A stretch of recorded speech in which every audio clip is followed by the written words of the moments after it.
Hey there. It is so nice to have you back with me tonight. Wherever you're curled up right now, whatever kind of day you just had, just let your shoulders drop for a second. You made it here. That is really all that matters. In the spring of 2009, in a quiet stone chapel in the French countryside, a small team of scientists opened a coffin that had not been touched in over 400 years. Inside, resting on a scrap of old velvet, they found a single lock of hair, golden, almost glowing even after all that time. When they tested it in a laboratory, the results made absolutely no sense at first. That lock of hair carried roughly 500 times more gold than any human hair should ever hold. It belonged to a woman the whole of France once called the most beautiful person alive, and for 4 centuries everyone simply believed she had grown old and quietly passed away. But she had not just grown old. Something had been killing her very slowly for years, and it was hiding in plain sight right on her own skin. Before we step into her story together, if these quiet evenings mean something to you, it would help me so much if you tapped that like button right about now. And if you are new here, stay a while, hit subscribe so we can keep meeting like this night after night. I would also love to know one small thing.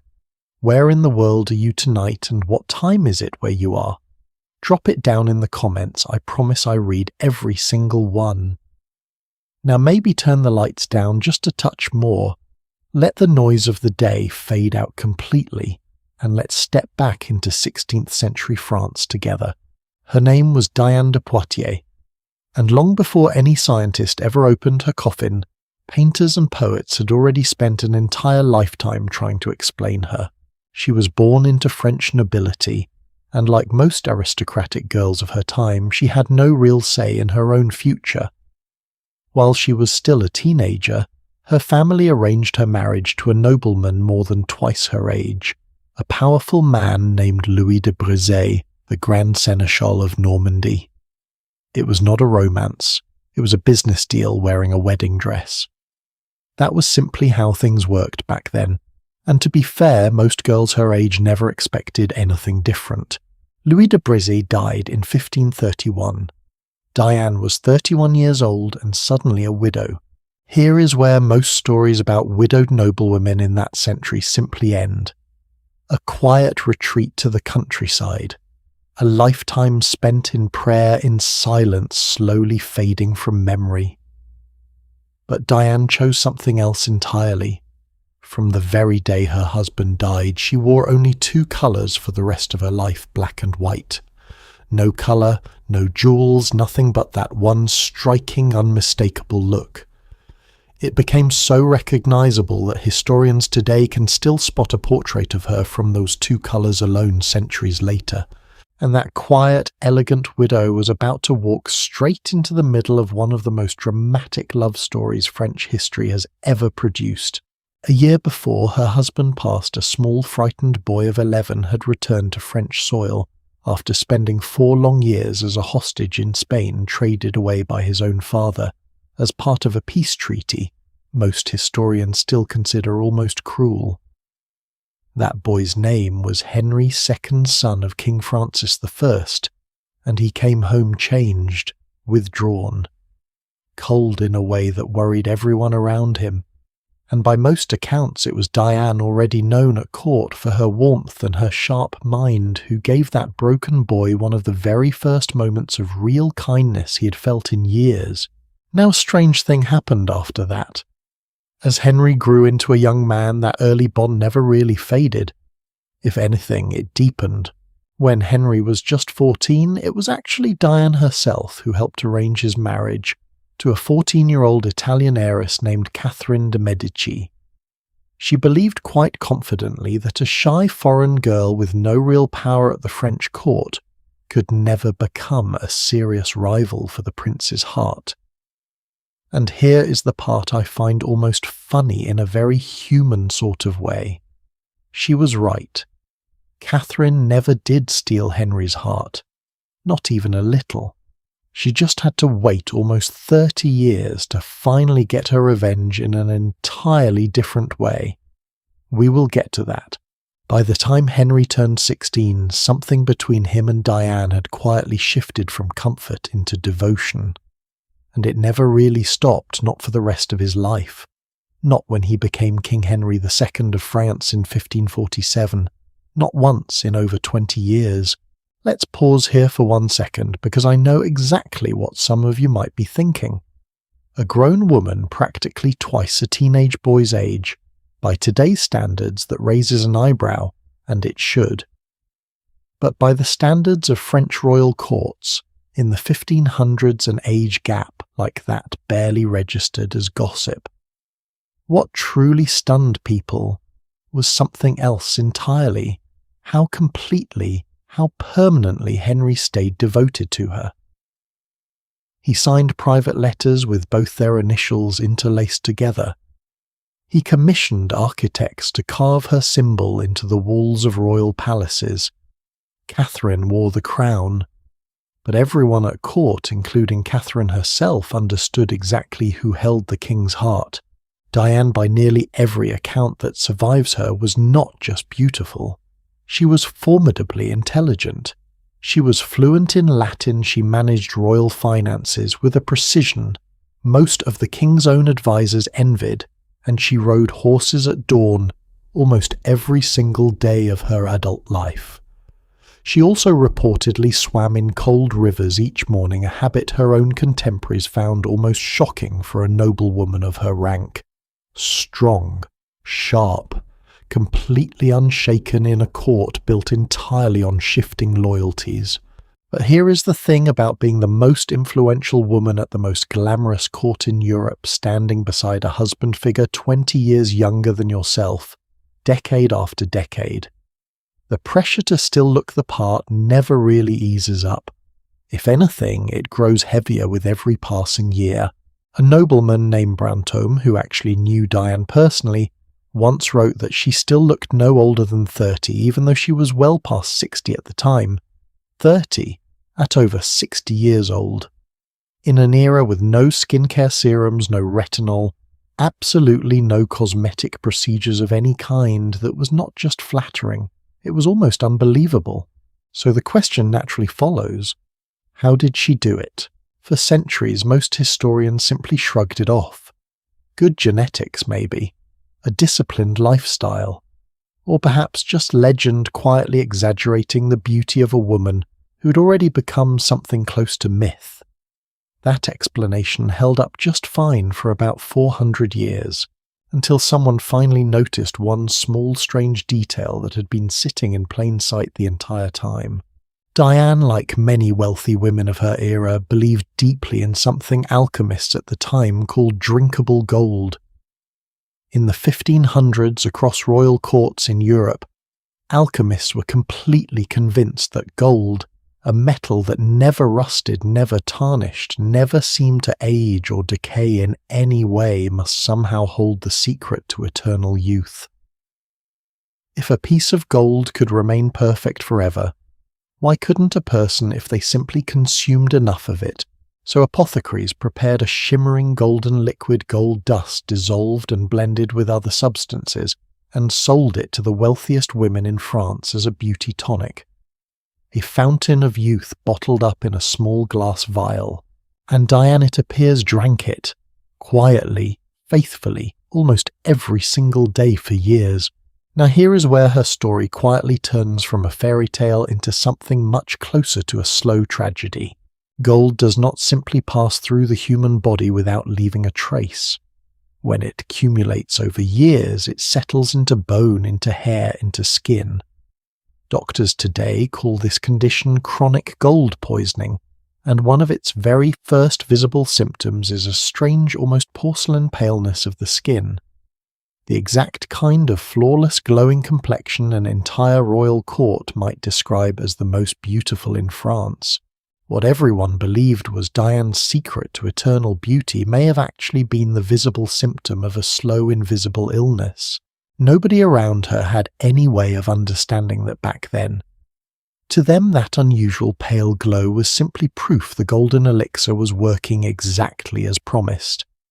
No one connected it to anything dangerous, because at the time nobody on Earth understood what gold poisoning even was.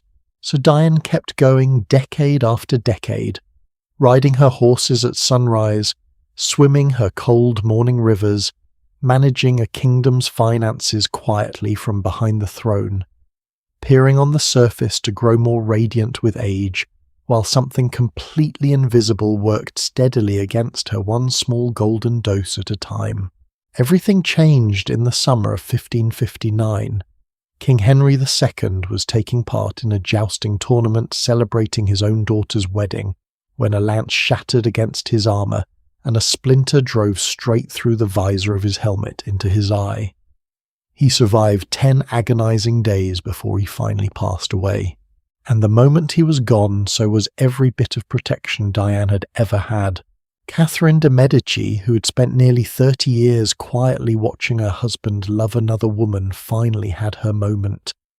She demanded Diane return the crown jewels Henry had once given her, and she took back Chenonceau, the grand chateau on the river that Henry had gifted Diane years earlier, offering only a smaller, far less glamorous estate called Chaumont in its place.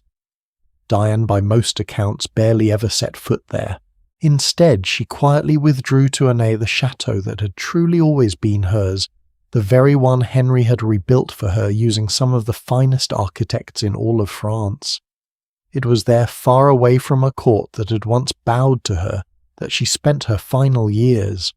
And it was there in 1566, at 66 years old, that Diane de Poitiers passed away. For over 400 years, that was simply where her story ended. A beautiful woman who lived a long, glamorous life and quietly grew old in a stone chapel outside Paris, until that spring morning I told you about at the very beginning, 2009, when scientists finally opened her tomb and tested that lock of golden hair, along with small fragments of her bones. The gold levels they found were roughly 500 times higher than anything a human body should ever naturally contain. Her bones were unusually fragile for a woman who rode and swam nearly every single day of her adult life. Her hair, though still strikingly golden, was noticeably thinner and weaker than it should have been. The very thing that made her the most envied woman in France, that pale, radiant, ageless glow every noblewoman at court tried desperately to copy, may have actually been the visible evidence of years of slow, self-inflicted poisoning. Not a curse from an enemy, not some rival's secret plot. Just a woman trying so hard to remain beautiful in a world that only ever valued her for exactly that she may have quietly shortened her own remarkable life to keep doing it. And honestly, if you sit with that for a moment, the story's not nearly as far from us as it might first feel. We have simply traded golden elixirs for something else, a jar of cream that promises to turn back the clock, a treatment with a name most of us cannot quite pronounce correctly, a filter applied before we even step outside the front door, different century, different bottle, but somehow still the exact same quiet question, sitting underneath all of it. How far would any of us go to keep looking young forever? Diane de Poitiers was not the first woman to pay a hidden quiet price for standing that close to a king. More than 100 years before her, in a much colder and far more dangerous French court, another woman became the very first mistress in French history to ever receive an official royal title. Her name was Agnès Sorel. And unlike Diane, nobody needed to wait 400 years to suspect she'd been poisoned. They suspected it the very night she died. It was the dead of winter in the year 1450, and a heavily pregnant woman was travelling through some of the coldest, most dangerous roads in all of Normandy. Snow on the hedgerows, mud frozen hard beneath the horses, the kind of cold that gets into your bones and simply stays there. She was not running away from a war. She was running straight toward one, chasing after a king who needed her more than he was ever willing to admit out loud. Within days of arriving, she would fall suddenly and violently ill. Within a week, she would be gone at only 28 years old. and before her body was even cold, the whispers had already begun. Someone had poisoned her. The only real question, one that would take over 500 years to answer, was who. Let's go back a little further to understand exactly why a woman like her mattered so much that someone might have wanted her dead. Her name was Agnès Sorel, and she was born into a minor noble family, the kind with an old name, but not nearly enough land or money to matter much at the French royal court. Girls from families like hers were usually married off young, quietly, and never spoken of again outside their own small corner of the country. That was supposed to be her story too. Instead, in her early 20s, Agnès found herself placed as a lady in waiting to Isabella of Lorraine, and through that position she was introduced to the French royal court itself, at a time when France desperately needed something or someone to believe in.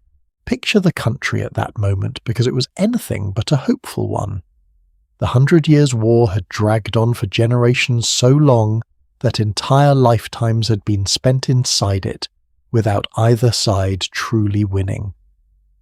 Joan of Arc, the peasant girl, who had once put fire back into the French cause, had been captured, put on trial by a church court loyal to the English, and burned at the stake almost 20 years earlier, with barely any real effort from the king she had once fought to crown. And that King Charles VII had spent much of his reign paralysed by self-doubt, haunted by persistent rumours that he was not even his own father's legitimate son. Some accounts describe him refusing to eat certain foods for weeks at a time, convinced someone at court was trying to poison him. Historians still argue about exactly how deep his depression ran, but nearly every account from the period agrees on one thing. Before Agnès arrived, this was a king who had in many ways quietly given up on himself. Then in 1444, everything shifted. Charles saw Agnès at court, and by every surviving account he was completely undone by her. Within months he did something no French king had ever done before. He did not simply take her as a secret lover tucked away and denied in public the way kings had always handled arrangements like this for centuries. He gave her an official title, Maitresse en titre.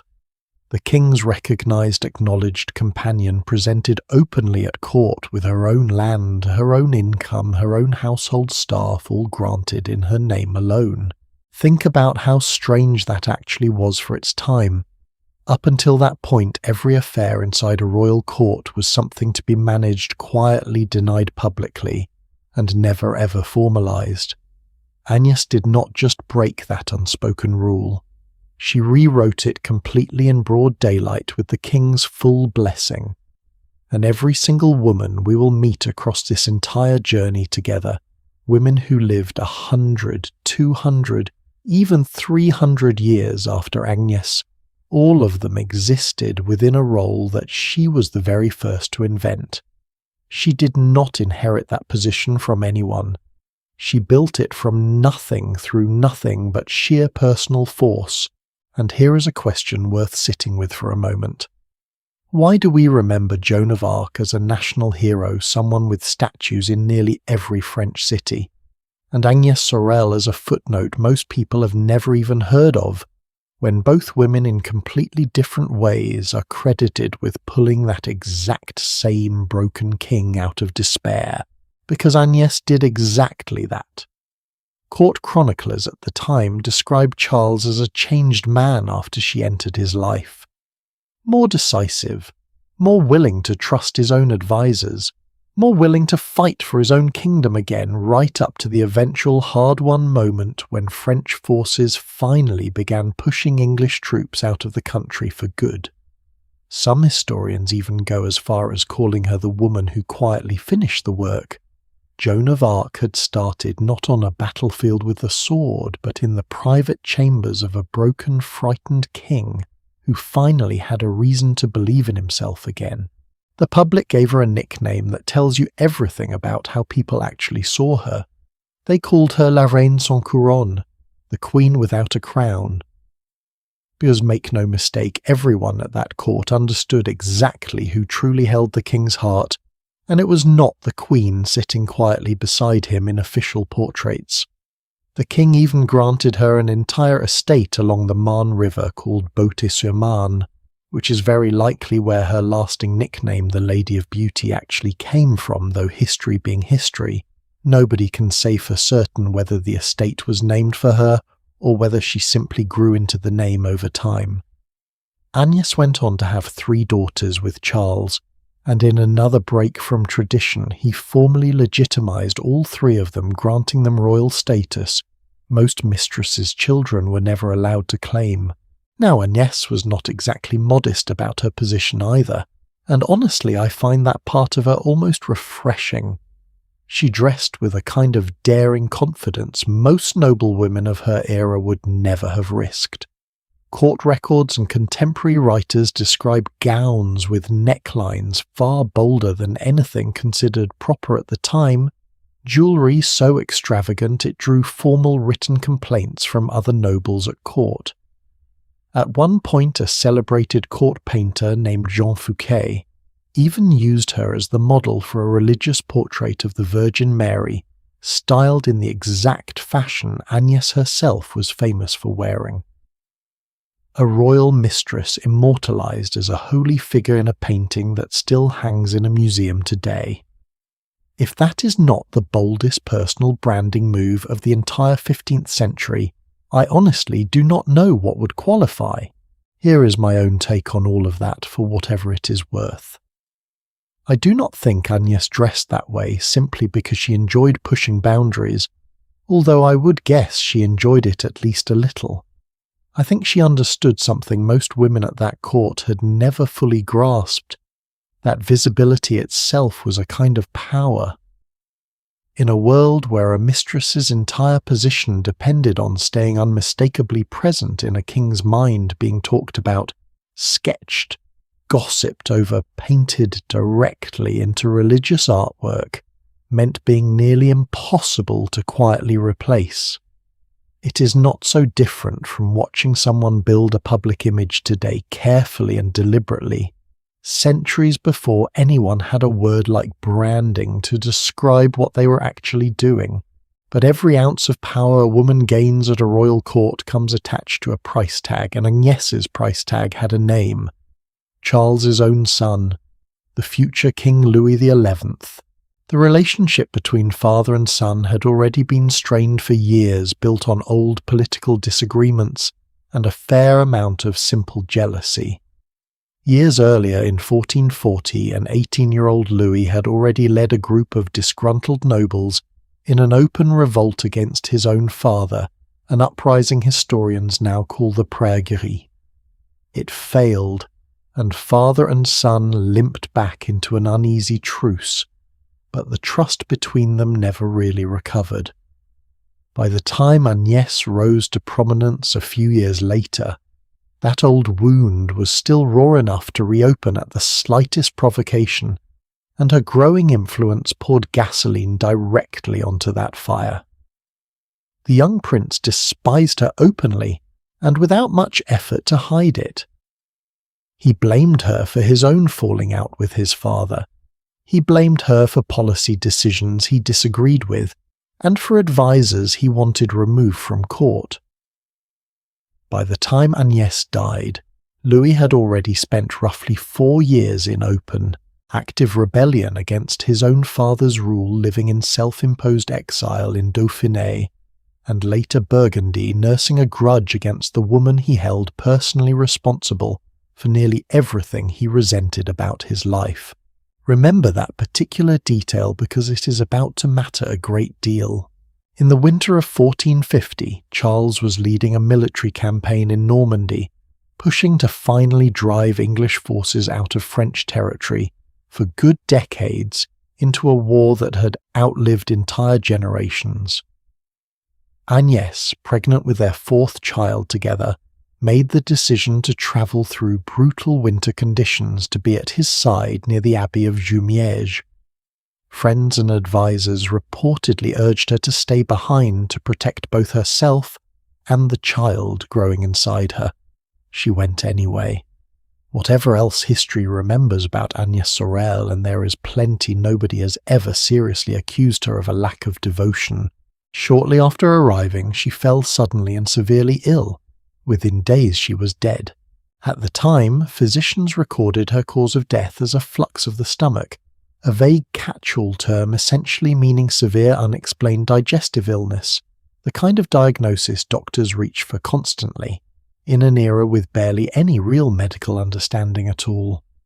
Officially, that was the end of the story. Unofficially, almost nobody at court actually believed it.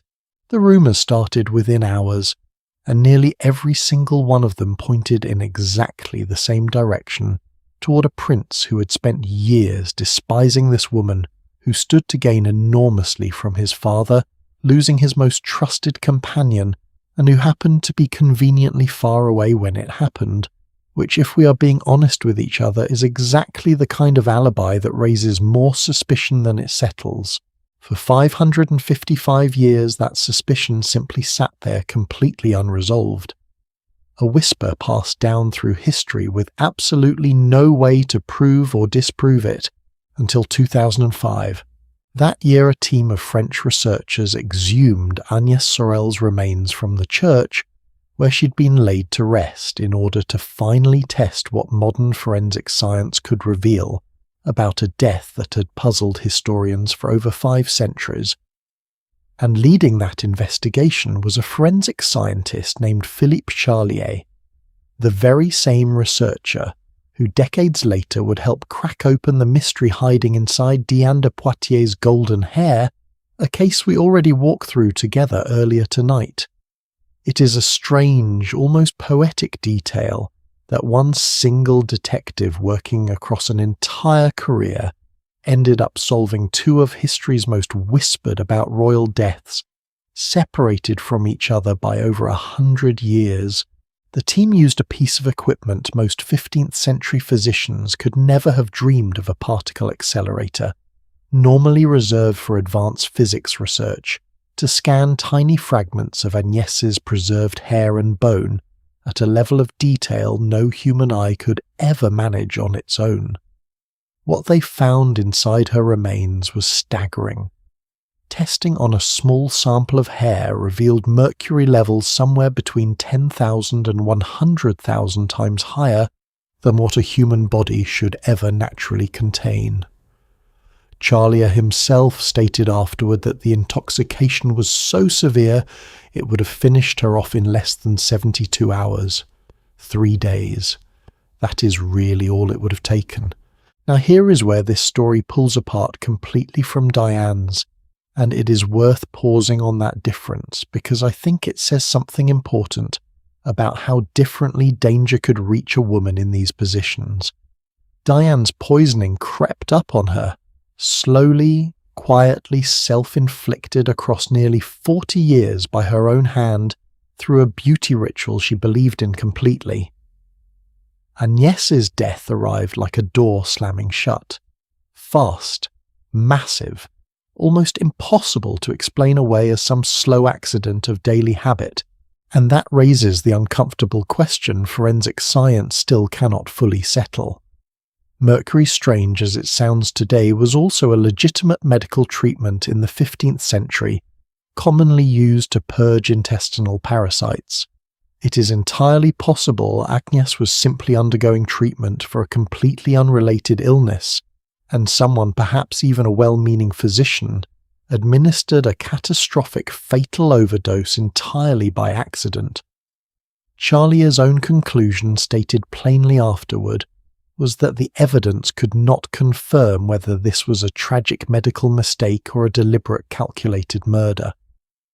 What the science could prove beyond any doubt was simply this: mercury killed her. What it could never fully prove was whose hand delivered it. I want to sit with that unresolved ending for just a moment because I think it says something quietly haunting about the position these women held. The instant Agnès collapsed, nobody at that court reached first for illness or misfortune or simple bad luck.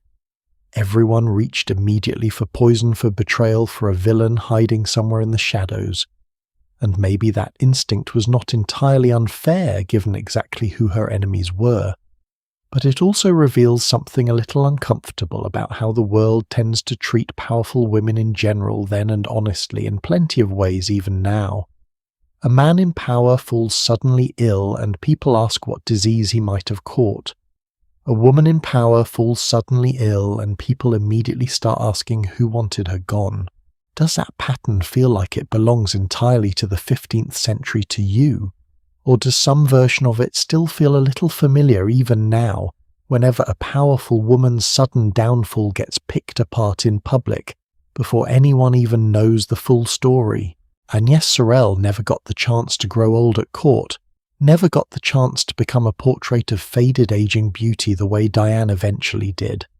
She simply vanished from history at 28 mid-sentence, leaving behind a title she had invented a heartbroken king who reportedly never fully recovered from losing her, and a mystery that would outlive every single person who might have actually known the truth. But her legacy did something Diane's never quite managed. It built the entire stage that every royal mistress after her would eventually walk onto for the next 300 years. And one of the very next women to walk onto that stage would not lose her head to poison at all. She would lose it quite literally to an executioner's sword after daring to reach for something no mistress before her had ever dared to want out loud an actual crown of her own. Here's a detail most people never learn about Anne Boleyn's final days, and once you hear it, I don't think you'll be able to forget it. Days before her trial had even reached a verdict before 12 of her own peers had supposedly weighed the evidence and decided her fate. A messenger was already riding toward the French coast, carrying orders to hire a very particular kind of executioner. Not the usual English axe, a swordsman, trained, precise, expensive, and already waiting in Calais. Somebody, it seems, already knew exactly how this trial was going to end before it had even properly begun. To understand how a Queen of England ends up with her own execution quietly arranged in advance, we need to rewind to the very beginning, back to a young woman who made a decision almost nobody in her position had ever dared to make before her. Anne Boleyn grew up watching her own sister accept the same fate most royal mistresses accepted without much complaint. Mary Boleyn had already spent time as King Henry VIII's mistress years earlier, quietly, briefly, and without much lasting consequence for anyone involved. That was simply how these things worked. A king noticed a pretty well-connected young woman at court. She accepted his attention for as long as it lasted, and everyone moved on afterward with their reputations mostly intact. So when Henry started paying attention to Anne, sometime around 1526, the entire court likely assumed history was about to repeat itself. It did not. Anne refused him, not once but repeatedly over months that eventually stretched into years. And she was refusing the King of England, a man not exactly known for taking no as a final answer about anything. Now here's where I think the story gets truly fascinating, and where Anne quietly does something no woman in this entire journey we've been on together has attempted yet. She did not want to be his mistress. She wanted to be his wife, not his companion tucked into a comfortable title, with land and income attached the way every woman before her in these stories had settled for, but his actual legitimate queen, with a crown placed on her own head in front of witnesses. There was just one enormous problem standing in her way. Henry already had a wife. Catherine of Aragon had been queen for over 20 years by that point, a widely respected figure across Europe, the daughter of Spanish monarchs, and the mother of Henry's only surviving legitimate child, a daughter named Mary. Henry wanted a son desperately, obsessively, in a way that shaped nearly every major decision of his entire reign. And Anne, whether through calculation, conviction, or simply refusing to settle for less than what she believed she deserved, made her price for marriage absolutely clear. No annulment, no wedding. It is worth pausing on Catherine for just a moment to even briefly, because she so often gets reduced to a footnote inside Anne's story. She spent her final years exiled from court, separated from the daughter she adored, stripped of nearly every title she had ever held, and moved from one cold isolated residence to another. She refused every single opportunity to quietly accept a smaller, more comfortable exit that would have let her keep at least some peace, because she never once stopped believing she was Henry's one true rightful wife. What followed reshaped an entire country. Henry spent roughly 7 years trying to convince the Pope to annul his marriage to Catherine, and when Rome refused, he did something almost unthinkable for a devout Catholic king. He broke England away from the Catholic Church, entirely declared himself the supreme head of a new Church of England, and granted himself the annulment nobody in Rome would ever give him. We actually know just how intensely Henry wanted this marriage because of something almost nobody expects from him: love letters. Henry wrote Anne well over a dozen personal letters during their years of courtship in his own hand, at a time when kings almost never wrote anything personally at all. Those letters still exist today, preserved of all places inside the Vatican's own archives, seized decades later, and kept as evidence against the very break with Rome they helped inspire. There is a strange, quiet irony sitting inside that fact. Letters written to justify pulling an entire country away from the Catholic Church, resting now on a shelf somewhere inside Rome itself. Sit with that for a moment, because I think it's worth pausing to appreciate how enormous this actually was. Every other woman we've talked about in this story so far changed a royal court, and changed the religious identity of an entire nation, and arguably reshaped the course of English history for centuries afterward, because she refused to accept the same arrangement women before her had quietly accepted. They married in secret in early 1533, and Anne was crowned queen that summer, visibly pregnant already in a coronation so lavish it was clearly designed to announce her legitimacy as loudly as possible to a public that had not exactly welcomed her with open arms. London crowds during her coronation procession were reportedly cold, sometimes openly hostile, still loyal to Catherine in their hearts, even as they watched Anne ride past in her golden robes. That September Anne gave birth, not to the son Henry had upended an entire nation to obtain, but to a daughter, a baby girl named Elizabeth. I want to pause here and ask you something, because I think it says a lot about the world Anne was living in. A queen provides an heir that was essentially her entire job description in the eyes of most of the court. So what happens to a queen's value in that world the very instant she delivers what everyone considers the wrong kind of child? For a while Henry remained hopeful. There would be other pregnancies, he assured himself, other chances for a son. But Anne suffered a series of miscarriages over the following years, and the political ground beneath her feet, which had never been especially stable to begin with, started shifting even faster. Then came January of 1536, and one of the strangest, cruelest coincidences in this entire story.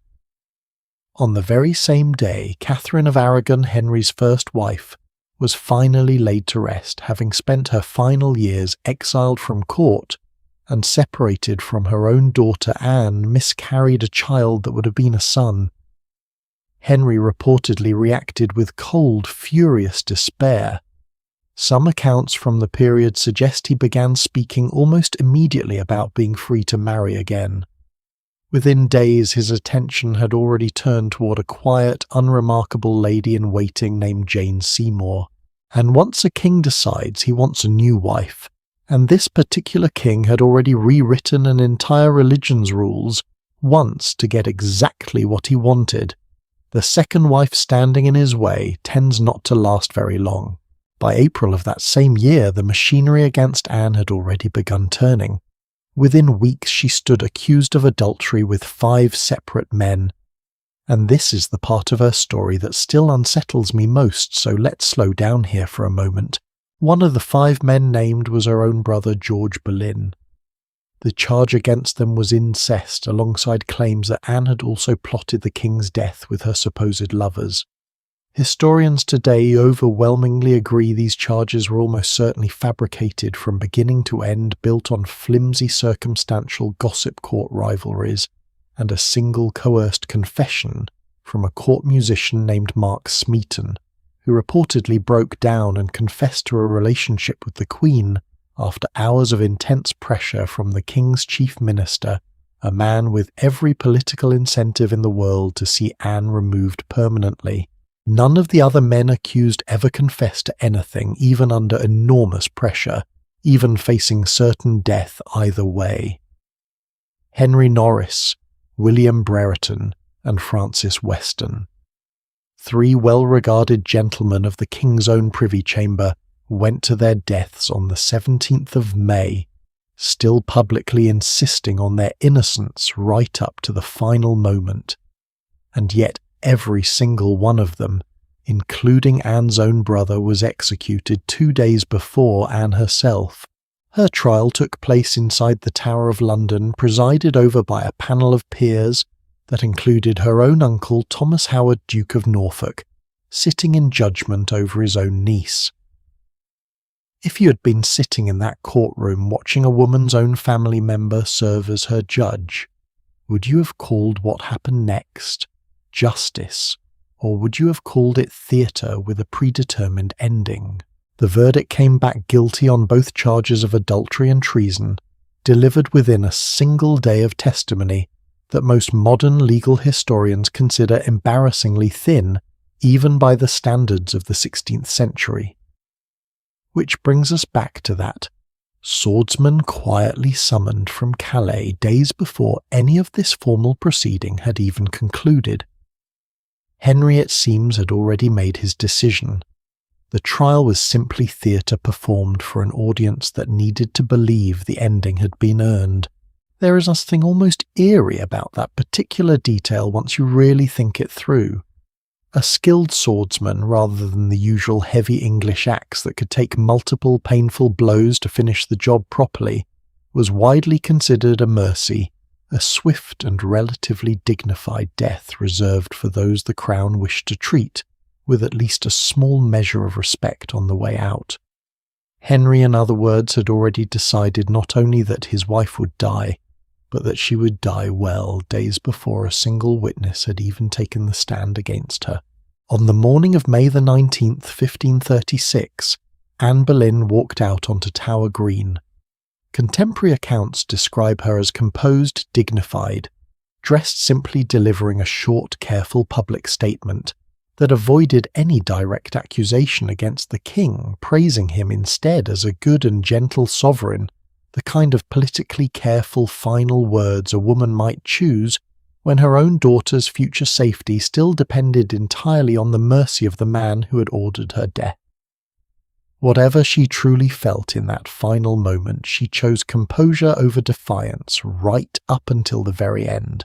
The swordsman from Calais did his work in a single stroke, and because nobody at the Tower had actually prepared a coffin for a queen expecting, perhaps that some last-minute mercy might still arrive, her body was reportedly placed into an old wooden chest that had once held arrows and buried without much ceremony inside the Tower grounds.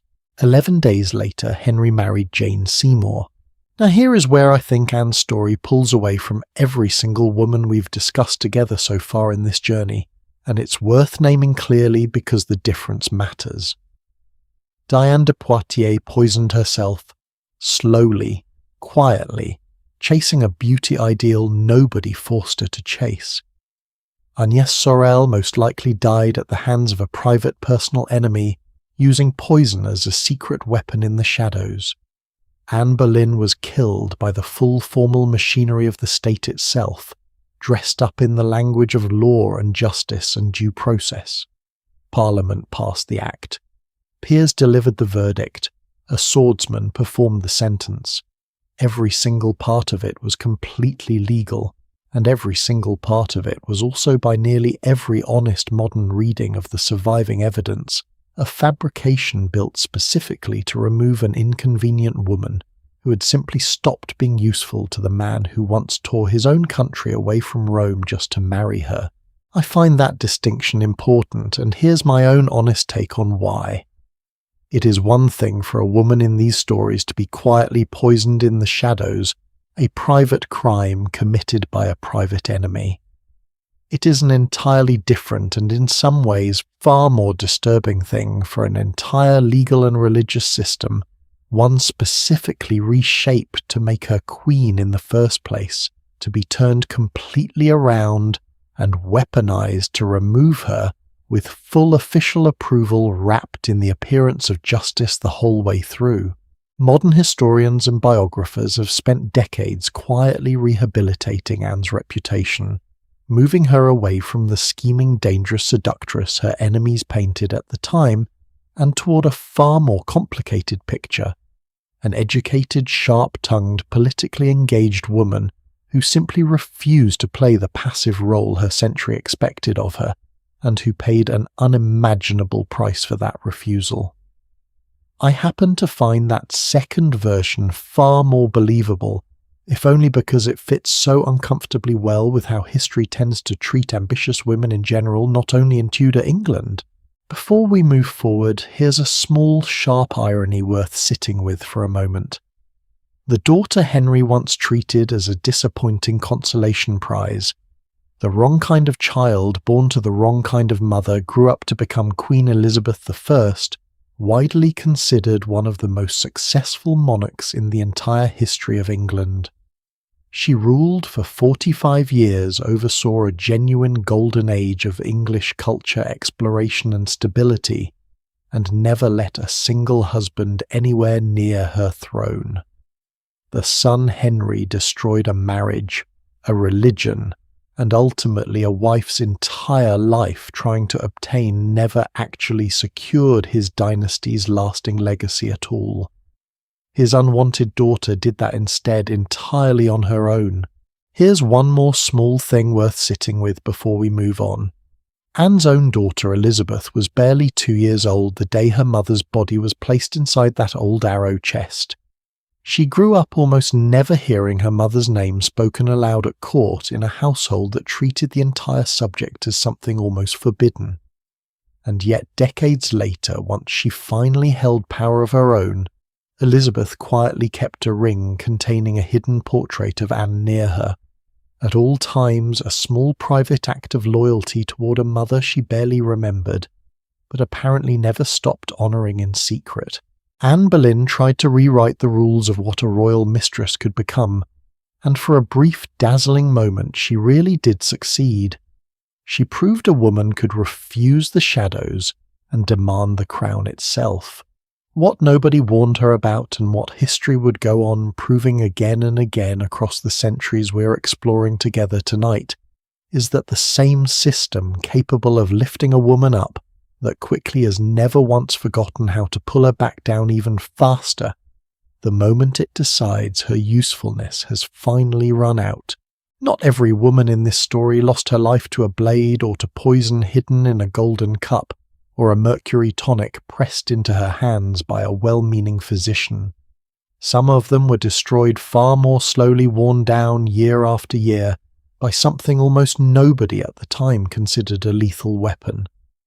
At all, the relentless grinding weight of the job itself performed flawlessly, night after night for decades, until there was simply nothing left of the woman underneath the performance. When she was 9 years old, a Parisian fortune-teller took one look at a sickly little girl named Jeanne Antoinette and told her mother something that should have sounded completely absurd for a family of merchants and minor financiers. She said this child would one day reign over the heart of a king. Most mothers would have laughed that off over dinner and forgotten it by morning. Jeanne Antoinette's mother did something else entirely. She believed it completely, and then she spent the next 15 years of her daughter's life quietly building the exact woman that prophecy required. I find that detail almost stranger than anything else in this particular story, and we're about to walk through a story with plenty of strange details in it. Because unlike nearly every woman we've talked about together so far, this one was not born into nobility, was not swept up into court life by pure chance, and did not simply catch a king's eye through some lucky accident of timing. She was built for the role on purpose from childhood, by a mother who apparently took a stranger's prediction as a genuine business plan. Her name by the time history remembers her was Madame de Pompadour, and her rise to power would rewrite the entire rule book we've been building together tonight, one story at a time. Jeanne Antoinette was born in Paris in the final days of 1721 to a family that occupied a strange, uncomfortable middle ground. Not poor, not remotely noble, yet her father worked as a supply agent for a pair of powerful financiers, the kind of job that could make a family comfortable one decade and completely ruin them the next. And ruin did eventually find them. Her father fled the country for nearly a decade to escape prosecution over unpaid debts, leaving young Jeanne Antoinette to be raised largely by her mother and a wealthy family friend who many historians now suspect was actually her biological father. Whatever the truth of her parentage, that family friend took the fortune-teller's predictions seriously enough to fund an extraordinary education for a girl with absolutely no noble blood to justify it. She studied with an actor from the most prestigious theatre in Paris to perfect her speech and public presence. She trained under a celebrated opera singer. She was taught art, literature, philosophy, and conversation at a level most noble women of her era never received, because most noble women of her era were never expected to need it. Jeanne Antoinette, on the other hand, was being quietly trained to walk into any room in France and hold her own. Here's a question worth sitting with before we go any further. What does it actually take for an outsider to break into a world built entirely around inherited privilege? Because that is essentially the puzzle Jeanne Antoinette's entire childhood was designed to solve more than a full decade before she ever set foot inside a royal palace. In February of 1745, at a masked ball held at Versailles, to celebrate a royal wedding, she finally got her opportunity. The story goes that she deliberately positioned herself dressed as a shepherdess, in a costume designed to catch exactly the right pair of eyes across a crowded candlelit room, and whether or not every detail of that account is entirely accurate, it fits her character perfectly. King Louis XV spotted her, and by every surviving account he was completely captivated within a single evening. Within months she had separated from her husband, moved into Versailles, and received both a noble title and an entirely new name. Jeanne Antoinette Poisson, daughter of a fugitive debtor, had become the Marquise de Pompadour, official mistress to the King of France. And here is where the resistance began immediately and fiercely. The aristocrats surrounding Louis had tolerated plenty of royal mistresses before her, but nearly all of them women like Diane de Poitiers. Generations earlier had at least come from established noble families. Pompadour had come from trade, from finance, from what the entire court considered the wrong side of an invisible line nobody was supposed to cross. She was mocked constantly behind closed doors as a climbing commoner who had somehow talked her way into a position she had no legitimate claim to. Parisians even coined a cruel nickname for the wave of satirical poems mocking her, playing off her maiden name Poisson, which simply means fish in French, so the insults arrived dressed up as puns nobles found endlessly amusing at her expense. Some of that mockery, if we're being honest with each other, likely stung far more than Pompadour ever let anyone see. But here is the part of her story that I think truly sets her apart from every single woman in this series so far, and it is worth slowing down for because it might be the single most remarkable political maneuver any of them ever pulled off. By around 1751, roughly 6 years into her time as the king's official mistress, the physical side of their relationship had largely faded. For literally every other mistress in history in France, or anywhere else, that fading was the beginning of the end. A new younger favourite would arrive and the old one would quietly disappear back into obscurity, pension in hand if she was lucky. Pompadour refused to disappear. Instead, she did something almost nobody in her position had ever successfully attempted.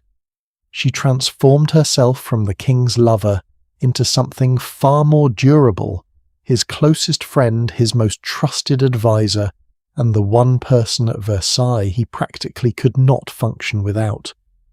She moved into rooms directly connected to his own private chambers by a hidden staircase, not for romance anymore, but for constant access. She managed his moods, curated his entertainment, screened his ministers, and became, in every practical sense except title, something like a prime minister without a portfolio. Think about how difficult that pivot actually is for a moment. Imagine building your entire position on being desired, and then once that desire quietly fades, finding a way to make yourself so completely indispensable that the person in power would rather keep you on as a partner than replace you with someone new.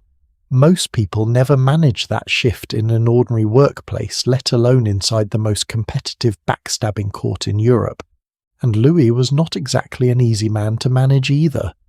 Contemporaries describe him as brilliant one day, moody, and withdrawn, the next prone to long stretches of boredom that could sour his temper in an instant. Keeping a king like that entertained, reassured, and politically focused for almost 20 years straight sounds less like romance and more like running a full-time crisis management operation without a single day off, and without ever being allowed to look tired while doing it. There's also something quietly ironic sitting underneath her later years, once you consider everything else we've already covered together tonight. By the mid-1750s, Pompadour had grown so afraid of being poisoned by one of her many enemies at court that she reportedly refused food, unless it had been personally prepared by her own trusted maid. After walking through Agnès Sorel's story earlier, that fear suddenly feels a lot less dramatic and a lot more understandable, doesn't it? In the end, poison never touched her at all. What actually caught up with Pompadour turned out to be something far quieter and in its own way far harder to guard against. She threw herself into that new role with an intensity that shaped an entire era of French culture. She helped fund the publication of the Encyclopédie, the enormous controversial project led by Diderot and d'Alembert, that many historians consider one of the intellectual cornerstones of the entire Enlightenment, at a time when the church and much of the court wanted the whole project banned outright. She established the Royal Porcelain Works at Sèvres, still one of the most respected names in fine porcelain nearly 3 centuries later. She personally influenced the architecture of the Petit Trianon and pushed forward the design of what would eventually become the Place de la Concorde, right in the heart of Paris. An entire style of furniture and decoration still carries her name today, instantly recognizable by its soft curves and pastel tones, centuries after the woman herself was gone. When people wanted the king's ear on a political appointment, a diplomatic decision, or a foreign alliance, they learned to go through Pompadour first. That influence made her enormously powerful, and it also made her an easy, convenient target whenever anything went wrong. During the 7 Years' War, a brutal, sprawling conflict that reshaped power across Europe, France ended up on the losing side of several key campaigns, and the public needed someone to blame who was not the king himself. Pompadour, as one of the loudest voices pushing for a controversial new alliance with Austria, became exactly that target. Pamphlets circulated across Paris blaming her personally for military losses. She had at most only partially influenced, while the ministers and generals who actually commanded those campaigns largely escaped the same level of public fury. Sound familiar? It should. We have already talked about how quickly blame tends to land on a powerful woman the instant something goes wrong around her, rather than on the men actually making the final decisions. It is a pattern we keep circling back to in this story for a reason, because it keeps showing up generation after generation almost like clockwork. All of that responsibility came at a cost that Pompadour had been quietly paying since long before any of it started. She had never been a particularly healthy woman. As a child, a severe bout of whooping cough left lasting damage to her lungs that never fully resolved. Throughout her adult life, she suffered from chronic migraines, repeated miscarriages, and a persistent cough that flared up whenever stress or exhaustion caught up with her, which, given her workload, was almost constantly. And her workload never really let up at all. She was simultaneously running the king's personal schedule, managing his political relationships, funding major cultural institutions, and maintaining a carefully constructed public image night after night for nearly 2 decades, without ever formally stepping back from any of it. By the early 1760s, that accumulated strain had visibly worn her down. Contemporaries described a woman who once dazzled every room she entered, now looking pale, thin, and perpetually tired, well before she'd reached what anyone at the time would have considered old age. In the winter of 1764, her health finally collapsed completely. She struggled with severe breathing difficulties, persistent fever and swelling that her physicians could not properly explain with the limited medical knowledge available to them. Friends who visited her in those final weeks described a woman who still tried out of pure habit to sit upright and receive guests properly, even while gasping for breath between sentences. A letter from her personal doctor, only rediscovered by historians in the last few years, describes a woman battling a combination of acute respiratory illness and serious heart failure, painting a far more complicated medical picture than the simple story of tuberculosis most history books have repeated for centuries. She died on the 15th of April 1764 at Versailles at only 42 years old. In her final moments as a priest prepared to leave her bedside after delivering the church's final rites, she reportedly asked him to wait so that they might leave the room together. She passed away only moments later. Louis, by most accounts, was devastated, though royal etiquette forbade him from attending her funeral at all, since kings simply did not attend the funerals of anyone outside their own immediate family, regardless of how much that person had actually meant to them. Instead, he reportedly stood alone on a balcony watching the rain fall as her coffin was carried away from the palace, and is said to have quietly remarked that the marquise would not have good weather for her journey.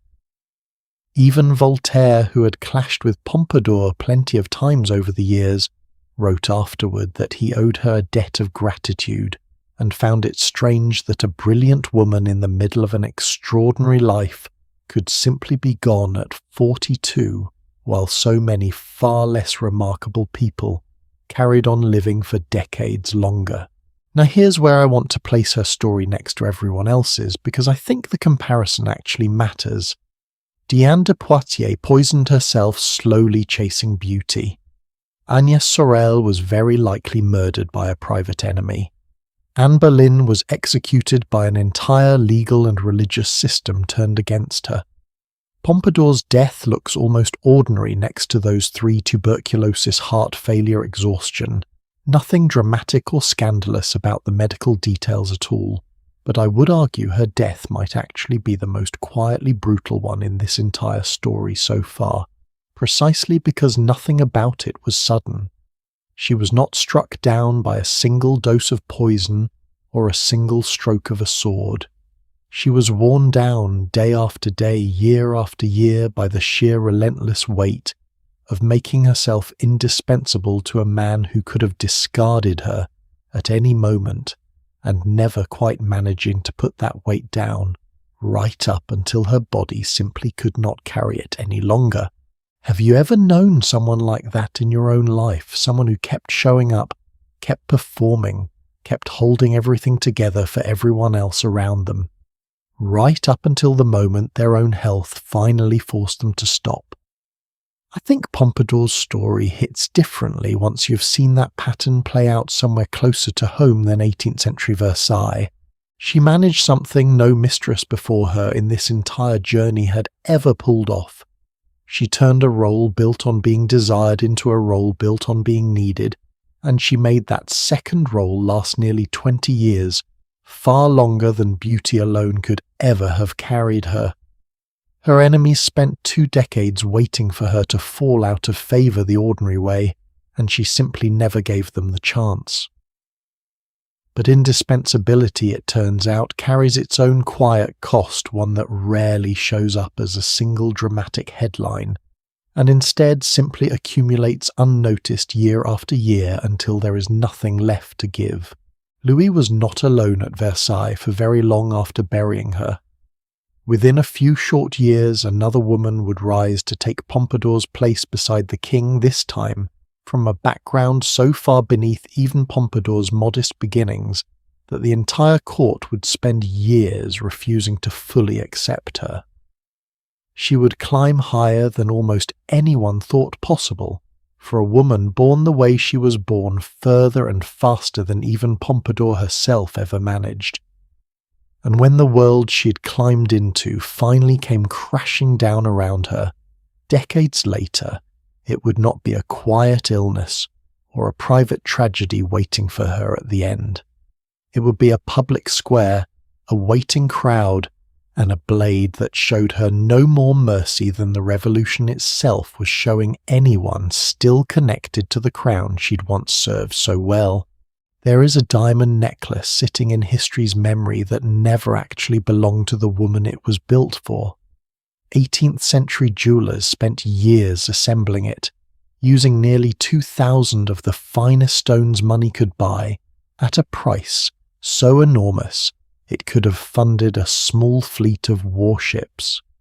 Years after the woman it was designed for had already been reduced to ashes in an unmarked grave, that same necklace went on to destroy the reputation of an entirely different queen in a scandal that helped push France that much closer to revolution.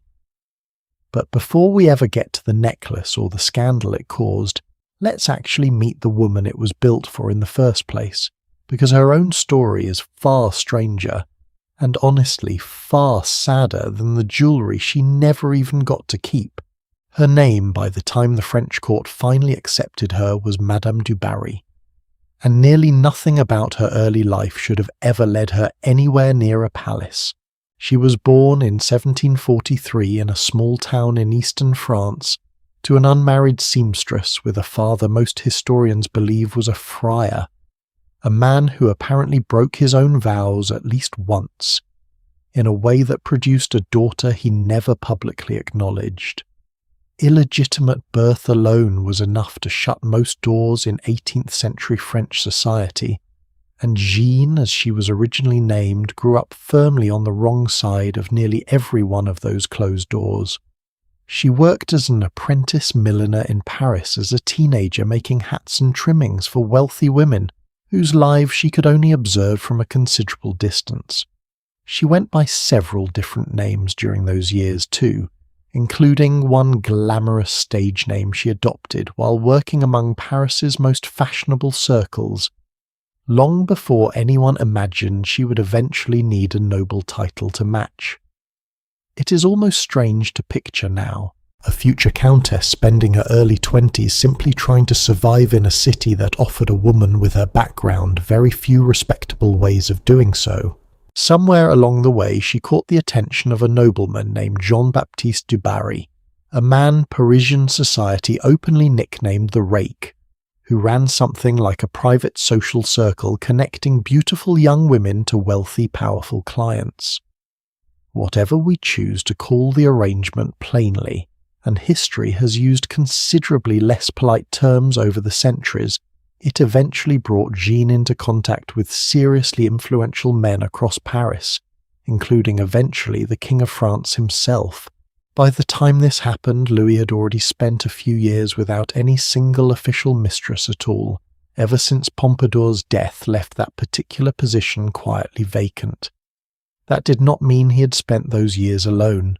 For a while he'd maintained a private residence near Versailles, where young women, several of whom had little idea whose attention they had actually attracted, were kept for occasional discreet visits, an arrangement history has never looked back on, especially kindly. Du Barry was different from the very beginning. She was not some anonymous temporary companion tucked away out of sight. She wanted and eventually received exactly the kind of public permanent recognition Pompadour had once fought so hard to secure for herself a generation earlier. Now here's the enormous problem standing directly in her way. A king could not simply install a woman with her particular background at Versailles. Court presentation required a noble title, full stop, no exceptions, regardless of how the king himself personally felt about the matter. So Jean-Baptiste arranged something almost comically transactional to solve that problem. He had Jeanne marry his own brother, a minor nobleman named Guillaume du Barry, who conveniently happened to live far away and had no real interest in the marriage beyond the money it brought him purely on paper, purely for the title attached to his name. The two of them likely never lived together as any kind of real married couple at all, but it worked. Jeanne Bécu seamstress's daughter, unacknowledged child of a friar, walked away from that arrangement as the Comtesse du Barry, with a legitimate noble name finally attached to her own. She was formally presented at the royal court in 1769, and the reaction from the aristocracy surrounding Louis XV was, to put it mildly, absolutely brutal. We already talked about how much resistance Pompadour faced simply for being a commoner, someone from trade and finance rather than noble blood. Du Barry's welcome made that resistance look almost gentle by comparison. This was a woman the entire court knew, without much ambiguity at all, had spent years as a courtesan before ever setting foot near the palace. Vicious pamphlets calling themselves libelles circulated constantly through Paris, mocking her origins in language considerably crueler than anything ever aimed at Pompadour, often printed anonymously, and sold cheaply enough that half of Paris could recite the crudest lines from memory within days. Even the young Dauphine of France, a teenage Austrian princess named Marie Antoinette, who had only just arrived at court herself, refused to speak a single word directly to Du Barry for well over a year, considering her presence at court a personal humiliation to the entire royal family's dignity. Here's something worth sitting with for a moment, and I'll admit this is where I find myself honestly torn on how to feel about the whole situation. This was a royal court absolutely saturated with affairs, secret arrangements and mistresses going back for generations, practically an open secret institution at that point. And yet somehow it was specifically the woman who had climbed up from actual poverty, rather than down from minor nobility, who received the harshest judgment of all. Pompadour at least came from money, even if it was the wrong kind of money in the eyes of the aristocracy. Du Barry came from nothing at all. I don't think that reaction was really about morality in the way the court dressed it up to be. I think it was about class plain and simple, wearing morality as a convenient socially acceptable disguise. Have you ever noticed how the same behaviour gets judged completely differently depending on who is doing it and where they came from? A duke's mistress was simply court gossip. A seamstress's daughter doing the exact same thing was treated as a full-blown national scandal. Nothing about the actual arrangement had changed. Only the bloodline attached to the woman standing at the centre of it had. Once she had secured her position, Du Barry threw herself completely into the role, and honestly she seemed to enjoy nearly every part of it. She commissioned extraordinary jewellery, funded lavish architectural projects, and became known across Europe for her taste in fashion and art. At one point, the royal jewellers began assembling that enormous diamond necklace we opened with tonight, specifically intended as a gift for her using stones gathered from across the continent over several years of painstaking work. When it was finally finished, the jewellers priced it at nearly 1,600,000 livres, an amount so staggering for a single piece of jewellery that historians still use it today as shorthand for exactly how detached the late 18th century French court had become from the daily reality of the country it ruled. Then, in the spring of 1774, Louis XV contracted smallpox and died within roughly 2 weeks, a swift, brutal end for a king who had ruled France for nearly 6 decades. The necklace remained unfinished and unpaid, for sitting in a jeweller's workshop with absolutely nowhere left to go. Royal custom demanded immediate consequences for a dead king's mistress, and Du Barry received them without any mercy or delay whatsoever. Within days of Louis's death, she was banished from Versailles entirely and briefly confined to a convent while the new king Louis XVI and his new queen, that same Marie Antoinette who had once refused to even speak her name, settled into power without her. But here's where Du Barry's story actually surprises me, because unlike so many discarded mistresses before her, she quietly built something resembling real happiness afterward. She eventually settled at a beautiful estate called Louveciennes, and formed what appears by every surviving account to have been a genuine loving relationship with a French nobleman named the Duke of Brissac. For nearly 2 decades after losing her royal position, Du Barry seemed to have finally found something steadier and more sincere than anything Versailles had ever offered her. Neighbours and local records from that period describe a woman who had grown noticeably softer and more generous with age known locally, for quietly supporting former servants and struggling families around her estate, a far cry from the reckless spender the Parisian pamphlets had once painted her as. And then the French Revolution arrived, and it did not particularly care whether an aristocrat's wealth had come from noble blood, clever finance, or an old king's genuine affection. It simply saw wealth, privilege, and royal connection, and it came for all three without exception. In September of 1792, during a period of mob violence in Paris, now remembered as the September massacres, revolutionary crowds stormed through prisons executing suspected enemies of the new republic. The Duke of Brissac du Barry's partner was among those killed by an armed crowd that day. In an act of deliberate, calculated cruelty, his severed head was later delivered directly to her own front gate at Louveciennes, intended as a message that nobody connected to the old monarchy, no matter how far removed from actual political power, would be considered safe. Have you ever wondered how a person is supposed to keep living after receiving a message that horrifying, delivered specifically to make sure you understood exactly what was coming for you next? Du Barry apparently tried for another full year, quietly, carefully, likely already sensing what her own ending was probably going to look like. She made several trips across the Channel to London during that period officially to recover jewellery stolen by a former servant, though revolutionary authorities grew increasingly suspicious that these trips were actually covering secret meetings with exiled aristocrats plotting against the new republic.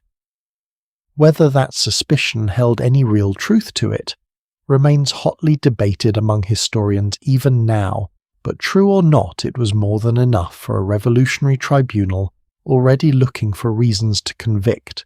She was arrested in the autumn of 1793, formally charged with treason and providing financial support to enemies of the revolution, and tried before the same revolutionary tribunal responsible for sending hundreds of others to the same fate that year.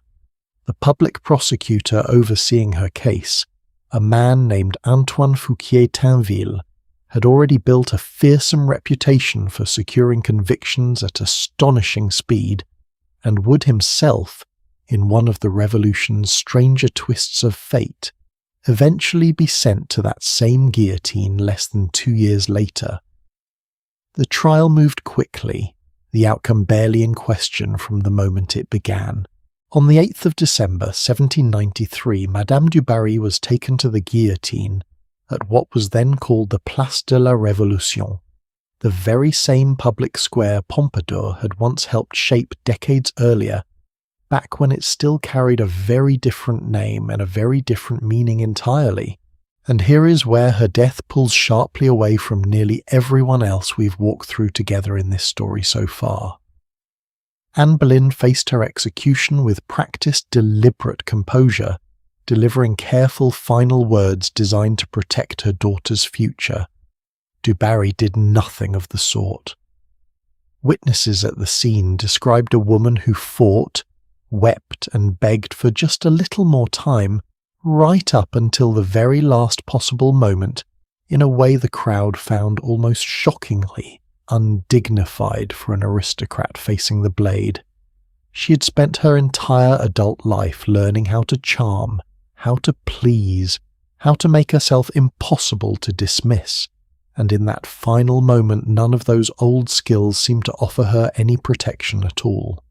She was simply a frightened woman alone in front of a crowd that had already decided her fate long before she ever climbed those final steps. I want to push back gently on that particular judgment if you'll allow me a moment of my own opinion here. History has spent centuries quietly praising the aristocrats who died with cold, composed dignity, and treating Du Barry's raw, honest terror as some kind of embarrassing character flaw by comparison.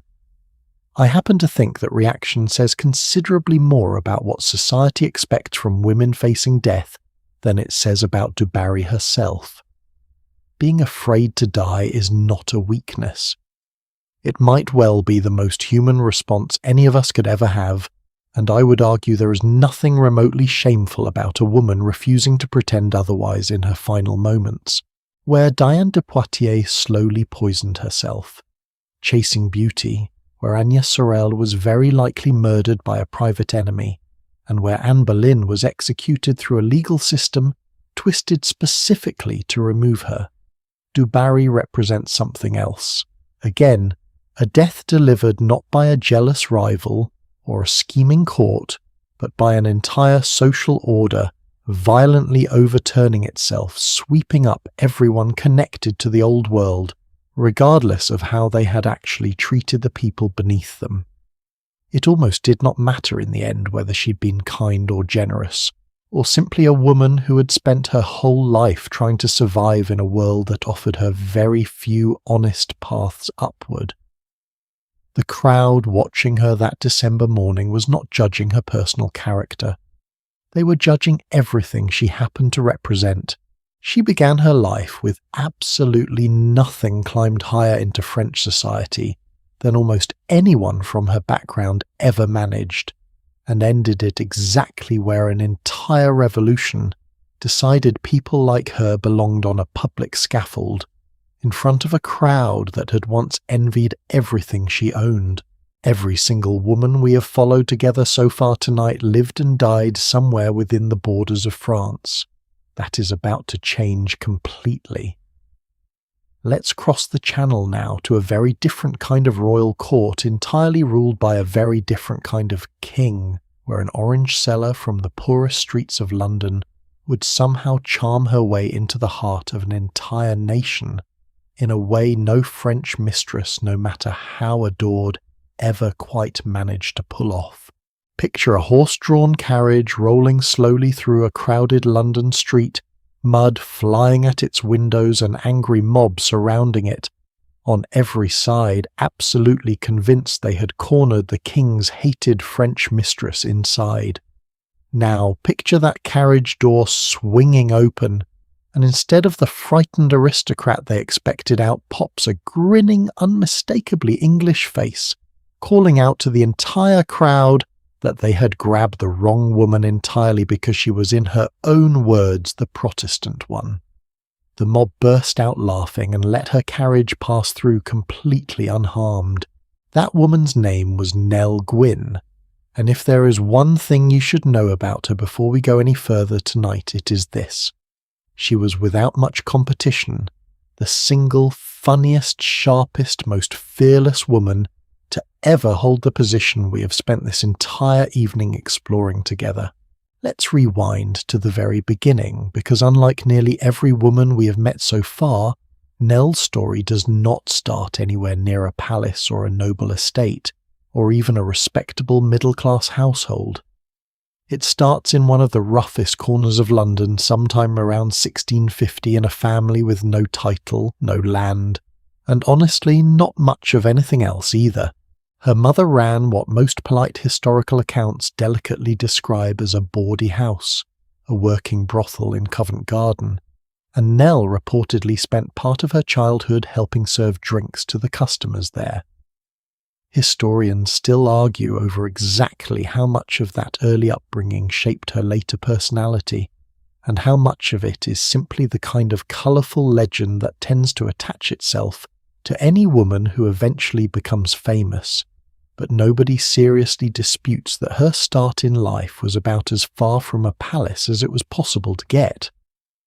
Her father, if the surviving fragments of record can be trusted at all, was a soldier who ended up dying in a debtor's prison in Oxford, leaving his family to fend for themselves in a city that offered almost nothing to a fatherless girl born without money or connections. By her early teens, Nell had found work selling oranges outside the Theatre Royal on Drury Lane, calling out to wealthy patrons as they arrived for the evening's performance, a job that put her directly in front of London's most fashionable audiences night after night, even if nobody in that audience had any reason yet to notice the girl carrying the fruit basket. It does not sound like a glamorous beginning, and it was not meant to be one. But something about that theatre, the noise, the costumes, the performances happening just beyond the lobby, where she stood hawking fruit, apparently got its hooks into her early, because within a few years Nell was no longer selling oranges to the audience. She was standing on the stage in front of them. Here's a piece of historical context worth pausing on for a moment, because I think it truly changes how we should understand the rest of her story. Only a few years before Nell's rise, women were not legally permitted to perform on the English stage at all. Female roles had always been played by young men and boys, a tradition stretching back centuries. It was only after King Charles II returned from exile in 1660 and issued a royal decree allowing women onto English stages for the first time that a career like Nell's could even theoretically exist. So before she ever became anyone's mistress, Nell Gwyn was already something rarer, and in my honest opinion considerably more impressive, one of the very first women in the entire history of English theatre to build a genuine, respected acting career. An actor at the theatre named Charles Hart noticed her talent early and took her under his wing, teaching her the craft properly, and by most accounts becoming her lover for a time, before the king ever entered the picture at all. It is worth remembering that Nell's path into royal favour did not begin with royalty. It began with an ordinary working actor who happened to recognise something special in an orange seller nobody else at that theatre had bothered to look at twice. She quickly became the leading comedian of the King's company, celebrated for roles written specifically to showcase her particular gift for quick, playful wit rather than the tragic, weepy heroines other actresses of her era specialised in. The great diarist Samuel Pepys, who documented practically everything happening across London during this period with an almost obsessive level of detail, wrote admiringly about her performances on multiple occasions, affectionately nicknaming her pretty witty Nell in his own private journal. Now here's a question worth asking yourself for a moment. Every single mistress we have covered together so far tonight worked incredibly hard to seem more refined, more elegant, more aristocratic than her actual background technically allowed. Pompadour trained for it since childhood. Du Barry married into a fake title purely to gain admission to court. What happens though when a woman refuses that entire strategy completely and builds her success on being unapologetically hilariously herself instead? Because that is exactly the path Nell chose, and it turned out to work spectacularly well for her. By 1669, Nell had caught the attention of King Charles II himself, becoming one of several mistresses competing for his affection, at any given time throughout his reign. And unlike most of her rivals, several of whom came from noble English families, or in one particularly notable case, French aristocracy, Nell never bothered pretending to be anything other than exactly what she was, an orange seller and stage actress from Covent Garden who happened to have caught a king's eye. That difference mattered enormously to the ordinary people of London, and it is really the key to understanding why that carriage full of angry mud throwers let her pass through laughing instead of furious. Charles kept several mistresses simultaneously across his reign, and public resentment toward most of them ran fairly high, particularly toward a French Catholic mistress named Louise de Keroualle, widely despised by ordinary Londoners as a foreign spy, quietly working to push England back toward Catholicism and closer alliance with France. Nell, by glorious contrast, was English Protestant working class, and completely unashamed of every part of that identity. When that mob mistook her for Keroualle that day, her lightning-fast correction declaring herself the Protestant one rather than the Catholic one, riding around in fancy French carriages was not just a clever joke. It was a flat-out brilliant piece of public relations delivered instantly, entirely off the cuff, by a woman with absolutely no formal education beyond whatever she had picked up surviving on the streets of Covent Garden. I have to say, out of every single woman in this entire story, Nell might be the one I would have most wanted to actually sit down and have a conversation with. Contemporary writers describe her cracking jokes about her own humble origins, constantly openly without a trace of embarrassment at a court where most people spent every waking hour desperately trying to hide exactly where they had come from. There is something almost radical about that kind of confidence, especially for a woman standing in a position built entirely on other people's approval. She gave Charles 2 sons, Charles Beauclerk and James, and while Charles acknowledged both boys and eventually elevated the elder into the peerage as a duke, Nell herself never received the kind of grand title French mistresses practically expected as standard compensation for their position. No marquisate, no formal estate granted in her own name, nothing resembling what Pompadour or Diane de Poitiers had secured for themselves, generations and continents apart. English court culture simply operated differently in that respect, less interested in formalizing a mistress's status through titles and land. And Nell, by most accounts, never seemed to push especially hard for that kind of official recognition either. She was famously the least greedy of Charles's mistresses, more interested in comfort and security for herself and her children than in accumulating the kind of vast wealth and formal status other royal favourites chased relentlessly. She lived comfortably enough on Pall Mall, in a house Charles eventually granted her outright, but her overall fortune never matched what her aristocratic rivals managed to extract from the same king over the same years. Here's my honest take on that particular choice for whatever it is worth. I think there is something almost bittersweet about being the most beloved mistress in the entire story we've told tonight, and simultaneously one of the least formally protected. The public adored Nell precisely because she refused to play the aristocratic climbing game every other woman in this story played to some degree. But that same refusal also meant she had considerably less institutional security to fall back on whenever the king who loved her was no longer there to personally look after her. And that moment arrived in February of 1685 when Charles II died rather suddenly. On his deathbed he turned to his brother and successor, the future King James II, and asked him directly not to let poor Nellie starve, a request that survives in multiple contemporary accounts, and says a great deal about how much Charles actually valued her, even at the very end of his own life.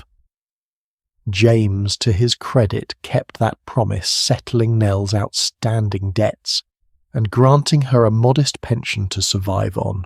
But Nell did not have long left to enjoy that security. In March of 1687, barely 2 years after Charles's death, she suffered a serious stroke that left one side of her body partially paralysed. A second stroke followed in May, confining her permanently to bed inside her own home on Pall Mall. Over the following months, as her condition steadily worsened, Nell put her affairs carefully in order, revising her will to include generous provisions for the poor of her own parish, and in a detail I find quietly moving funds specifically set aside to help release debtors from prison every single Christmas, a cause that must have felt deeply personal for a woman whose own father had died inside one. She died on the 14th of November 1687 at only 37 years old. Physicians at the time recorded her cause of death as apoplexy, a broad vague 17th century term essentially covering any sudden collapse involving the brain. Modern historians working with what we now understand about the long-term effects of certain infections believe her death was almost certainly connected to syphilis, likely contracted through her relationship with Charles himself, a king whose many partners across his lifetime made him a fairly probable source of transmission. I want to sit with that particular detail for a moment because I think it introduces something quite different into the pattern we have been tracing across this entire story tonight. Diane de Poitiers poisoned herself chasing an idea of beauty. Agnès Sorel was likely murdered by a private enemy. Anne Boleyn was executed by a legal system weaponized against her.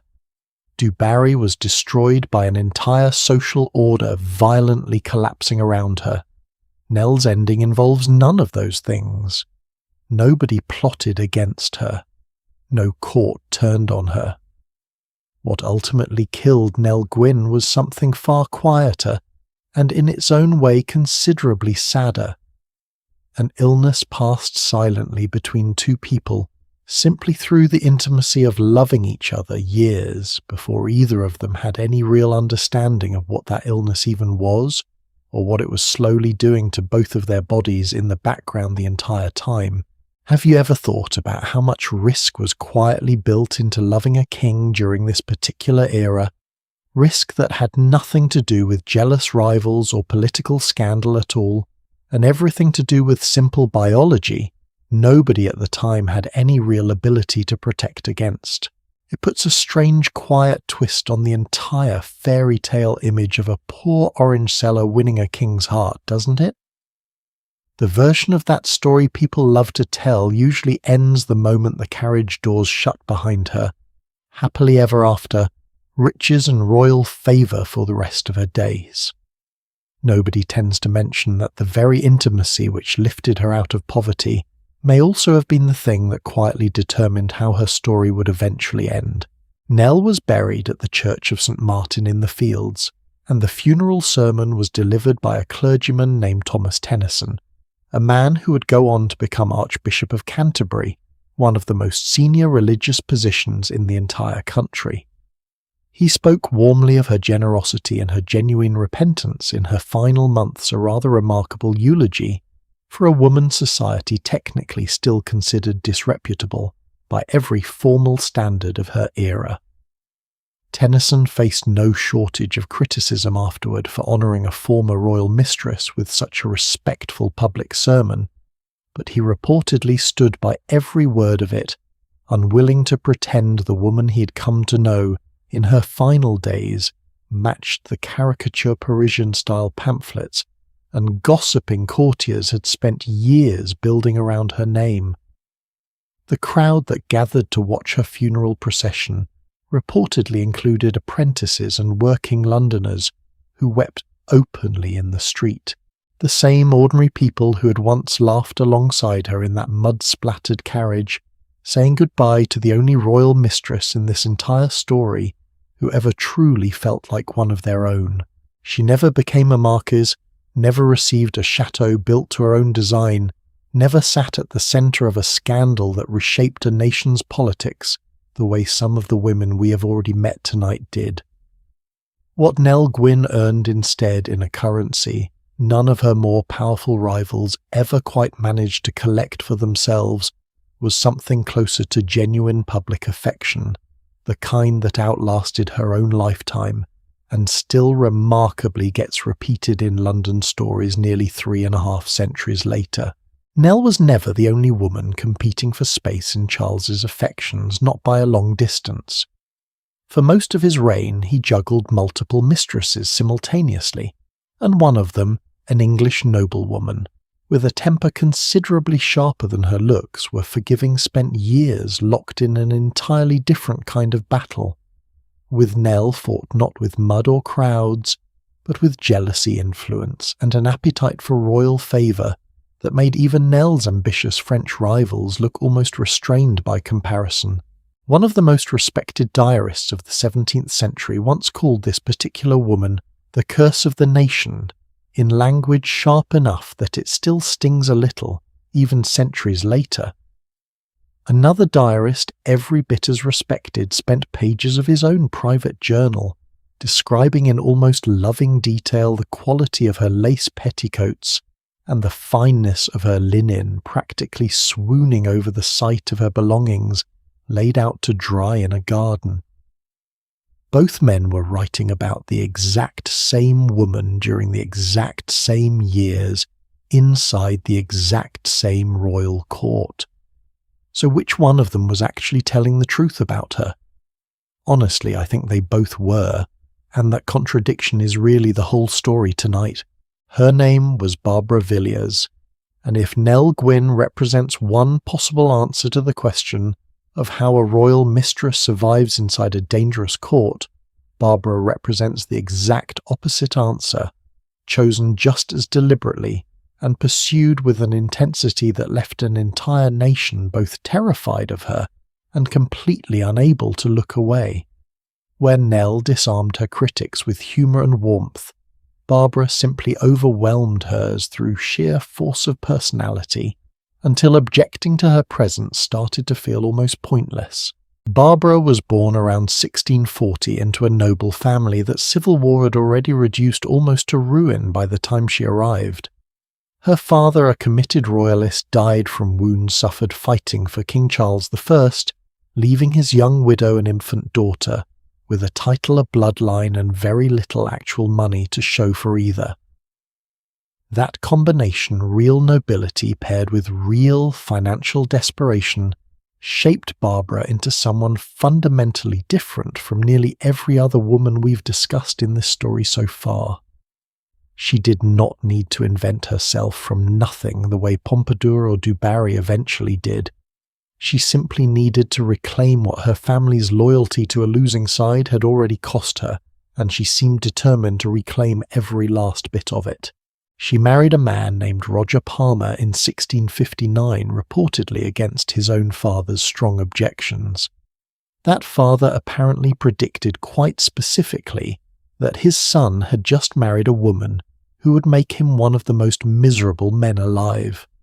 History tends to agree that particular father saw exactly what was coming, and Roger himself would spend the following decades largely on the sidelines of his own marriage, watching his wife become one of the most talked about women in the entire country, for reasons that had almost nothing to do with him at all. When the exiled King Charles II finally returned to England and reclaimed his throne in 1660, London erupted into a decade of celebration that historians still describe as one of the most openly hedonistic periods in the country's entire history after years of strict Puritan rule had banned theatres, dancing, and practically anything resembling fun. Barbara wasted absolutely no time stepping into that new atmosphere. By most contemporary accounts, she became the king's mistress almost immediately. And unlike Nell Gwyn, who would arrive at court nearly a decade later, already committed to charm rather than conquest, Barbara approached the entire arrangement like a military campaign she fully intended to win outright. And she did win it for roughly a decade more completely than almost any other mistress in English royal history ever managed. She demanded and received formal acknowledgement for her children by the king sometimes, through sheer force of personality rather than any kind of polite negotiation.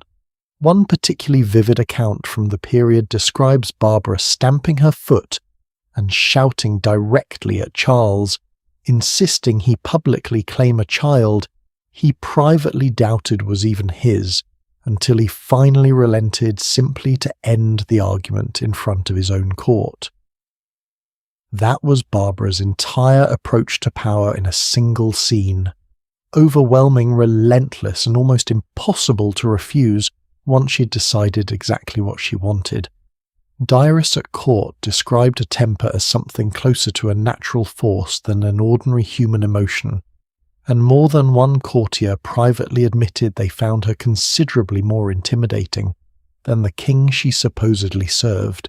In 1663, she caused a fresh scandal by publicly converting to Catholicism, a controversial move in a strongly Protestant country, still nervous about Catholic influence at the highest levels of government. When courtiers pressed Charles for a reaction, he reportedly brushed the entire matter off with a joke, remarking that he was only ever interested in the bodies of his mistresses, not their souls, and had absolutely no intention of getting involved in the argument. It is a small moment, but I think it tells you almost everything you need to know about how Charles actually approached these relationships. Politics, religion, scandal. None of it particularly troubled him, as long as the woman in question remained interesting enough to keep his attention. It is worth remembering that this same casual attitude toward faith and consequence would eventually cost his own brother a throne, once the country grew far less forgiving about a Catholic sitting anywhere near the crown. Here's where the real contrast with Nell becomes worth sitting with for a moment, because I think it says something important about the two truly different paths open to a woman in this position. In 1670, Charles formally created Barbara Baroness, nonsuch Countess of Southampton, and Duchess of Cleveland, granting her a full noble title in her own right, one that came attached to land income and precedence at court that would pass down through her own bloodline for generations afterward. Nell, as we already covered, never received anything resembling that kind of formal recognition, not once across her entire relationship with the very same king. Barbara's titles meant her sons inherited real rank, her daughters married into powerful families, and her name carried legal weight in England long after Charles himself was gone. Nell's charm, adored as it was, simply could not be inherited or passed down the same way. So let me ask you something. If you had been standing in Barbara's shoes or in Nell's, which version of that arrangement would you actually have wanted for yourself? The wealth, the title, and the lasting power, purchased at the cost of being deeply feared and resented by practically everyone around you, or the affection, the laughter, and the public warmth purchased at the cost of considerably less real lasting security once the king who adored you was no longer there to protect you? I don't think there is an obviously correct answer here, and I suspect that is exactly why both women's stories still feel worth telling centuries later. Barbara's appetite for power did not restrict itself neatly to the king alone either. Over the years, she carried on affairs with several other men at court, including in one especially notable episode a dashing young officer named John Churchill. Churchill would go on decades later to become one of the greatest military commanders in English history, eventually rising to the title of Duke of Marlborough and winning battles still studied in military academies today, an ancestor, incidentally, of a rather more famous 20th century Churchill as well. But in his younger years he was simply a handsome young man who had caught the eye of the king's most formidable mistress, and Charles reportedly discovered the two of them together on at least one memorably awkward occasion. Rather than reacting with fury, the king is said to have simply shrugged the whole situation off, remarking that he forgave the young man, since Churchill was clearly only doing what he needed to do to get ahead in the world. It is a strange, almost funny footnote to imagine one of England's future greatest generals essentially getting a professional pass from a king he had just been caught embarrassing. By the mid-1670s, Barbara's grip on Charles's affections had visibly begun loosening as newer favourites, eventually including both Nell and the French noblewoman Louise de Querouaille, drew more and more of his attention away from her. Most mistresses in this story handle that particular decline by either reinventing themselves the way Pompadour did, or by quietly stepping back into private life. Barbara did neither. She simply kept going relentlessly, refusing to accept that her moment had passed. She spent years living in Paris, continued taking lovers well into middle age, including a well-known playwright, and according to several contemporary accounts, a professional acrobat performing in London at the time, and generally lived exactly as loudly and extravagantly as she always had, whether or not anyone at court still particularly wanted her to. Gossip about her personal life never really slowed down either. Court letters from the period practically treat her romantic entanglements as a running story readers were expected to keep up with the way people today might follow a particularly dramatic reality show unfolding in real time.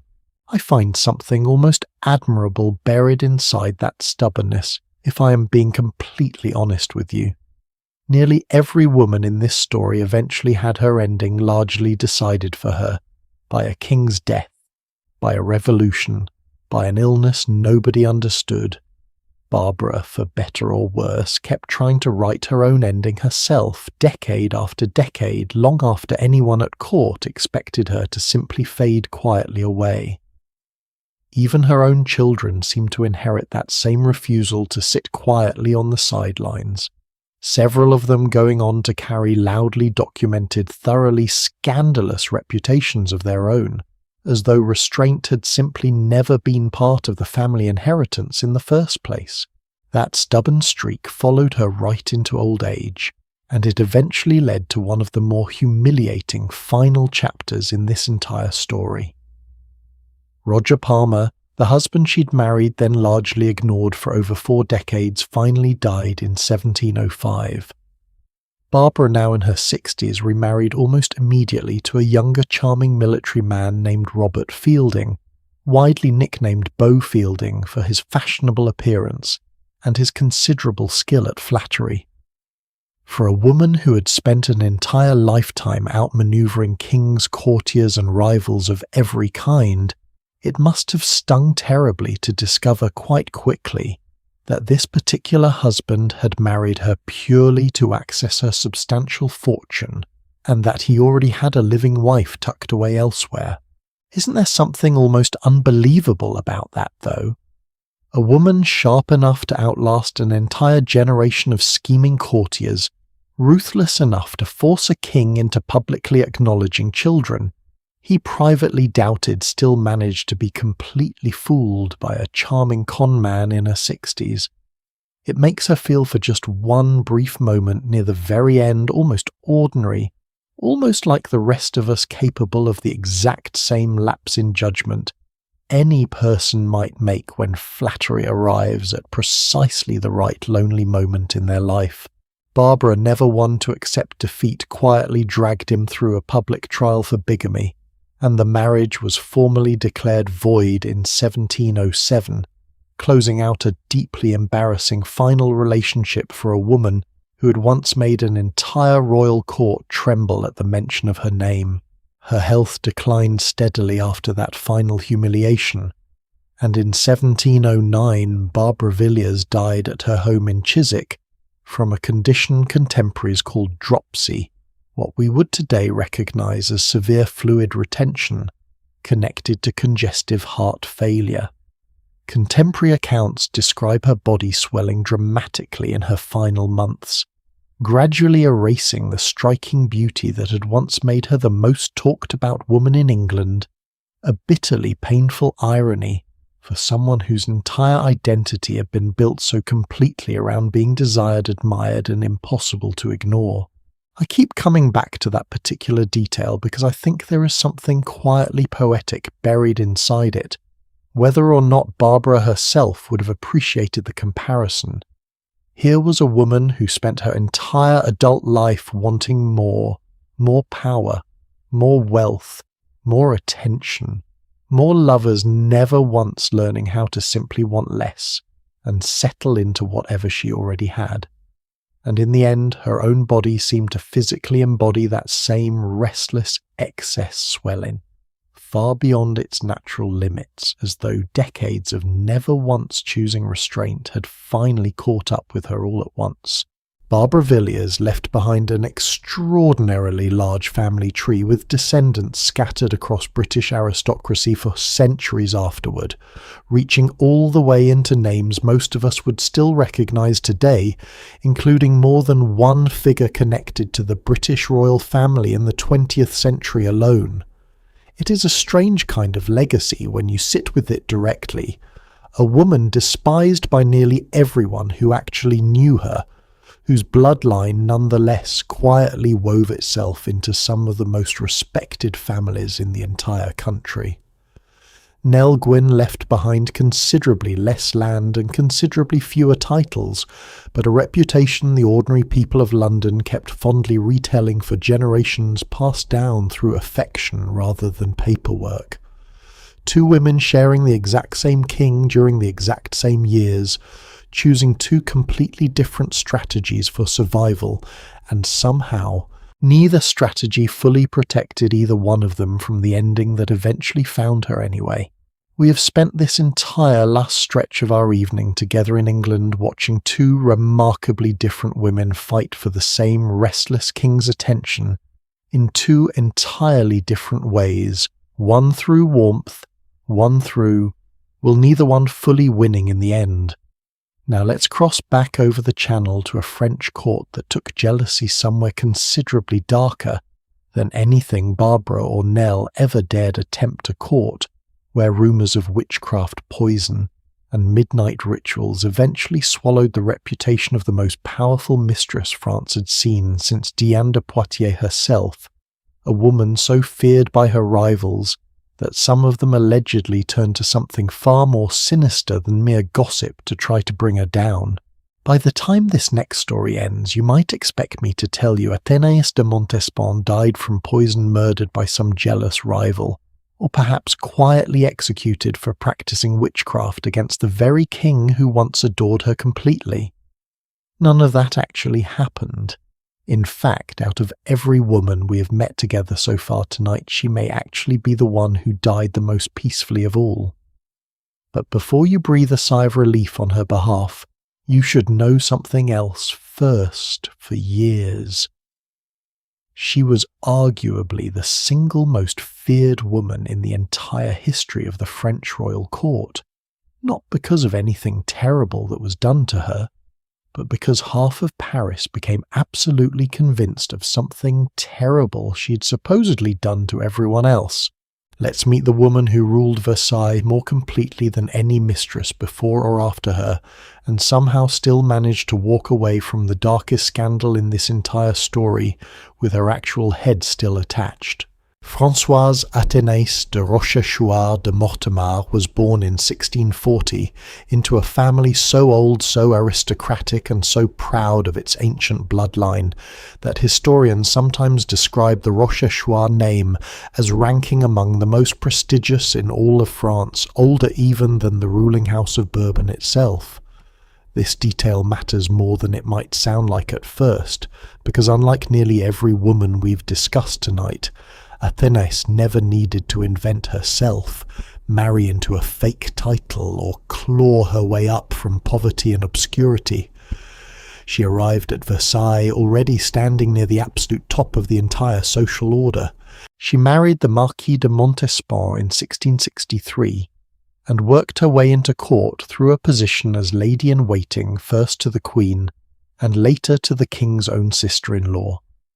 Contemporaries described her as strikingly beautiful, even by Versailles standards, with pale blue eyes and a quick, cutting wit that could charm an entire room one moment and humiliate a rival the next, often within the very same conversation. By 1667, she had successfully caught the attention of King Louis XIV himself, gradually displacing his previous favourite, and settling into a position of influence that would eventually make her, by nearly every practical measure available at the time, more powerful than the actual Queen of France sitting quietly beside her husband at official functions. Here's a detail I find almost impossible to improve on, for showing exactly how far that power actually extended. At the Palace of Versailles, Athénaïs occupied 20 separate rooms for her own personal use. The legitimate Queen of France, Maria Theresa, occupied 11. Everyone at court understood precisely what that difference meant, and precisely who actually held the real power inside that palace, regardless of whose name technically appeared on the official crown. She gave Louis 7 children over the course of their relationship, 6 of whom survived into adulthood, and Louis formally legitimized every single one of them, granting them noble titles and folding them directly into the royal family tree. Several of those children went on to marry into other powerful European dynasties, meaning Athénaïs's bloodline eventually threaded its way into royal families across Spain, Italy, Portugal, and beyond, a legacy considerably more permanent than nearly anything Barbara Villiers or Nell Gwyn managed to secure for their own descendants back in England during roughly this same period. Genealogists tracing European royalty today still find her name sitting quietly in the family trees of several ruling houses across the continent, a rather remarkable outcome for a woman later accused fairly or not of dabbling in witchcraft to hold on to her position. For over a decade, Athénaïs seemed practically untouchable. Witty, extravagant, occasionally cutting in her humour toward rivals, she filled her rooms with exotic pets and endless arrangements of fresh flowers, spent staggering sums on clothing and jewellery, and generally lived exactly like the uncrowned monarch nearly everyone at court already privately considered her to be.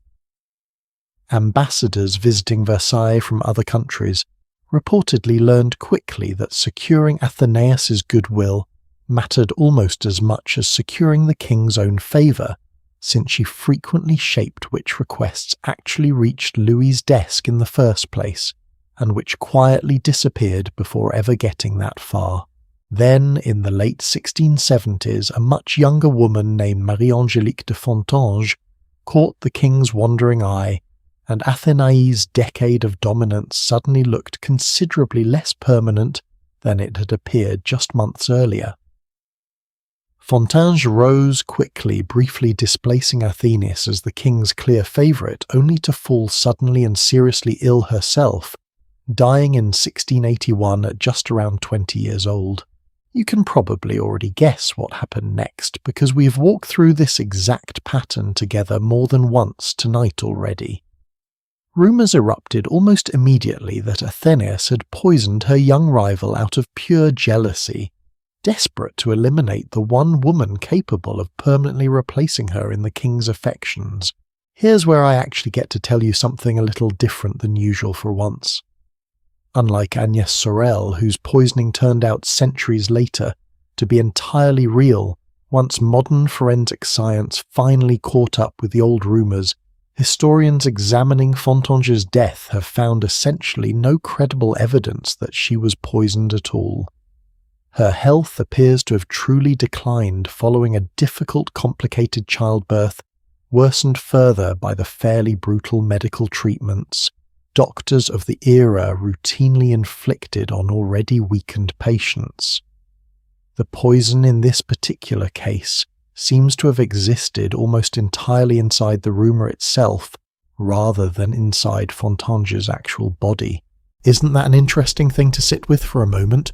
We've spent this whole evening together uncovering cases where the official story blamed illness, and the real hidden truth turned out to be poison. Here, for what might be the first time tonight, we have the exact opposite pattern, an official rumour insisting on poison, while the actual historical evidence points quietly back towards simple, ordinary illness instead. Suspicion, it turns out, does not actually require truth in order to spread. It just requires a woman powerful enough and resented enough for people to already want to believe the very worst about her.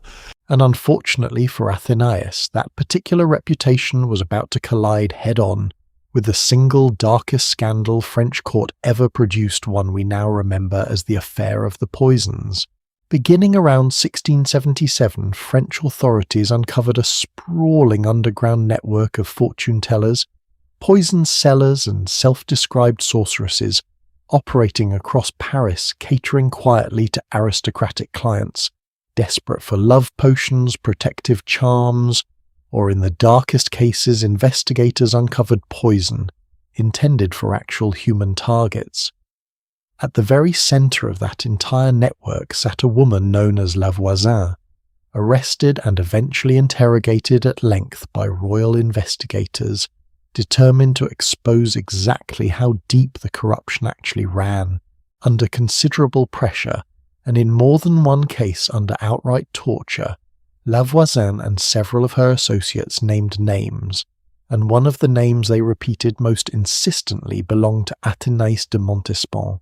According to testimony gathered during those interrogations, Athenaeus had allegedly purchased aphrodisiac potions from La Voisin over the years to help maintain the king's affection, and had possibly participated in disturbing private rituals involving a disgraced priest, ceremonies so troubling that Louis himself later ordered the most damaging portions of the official investigation records personally destroyed, rather than risk their contents ever becoming fully public.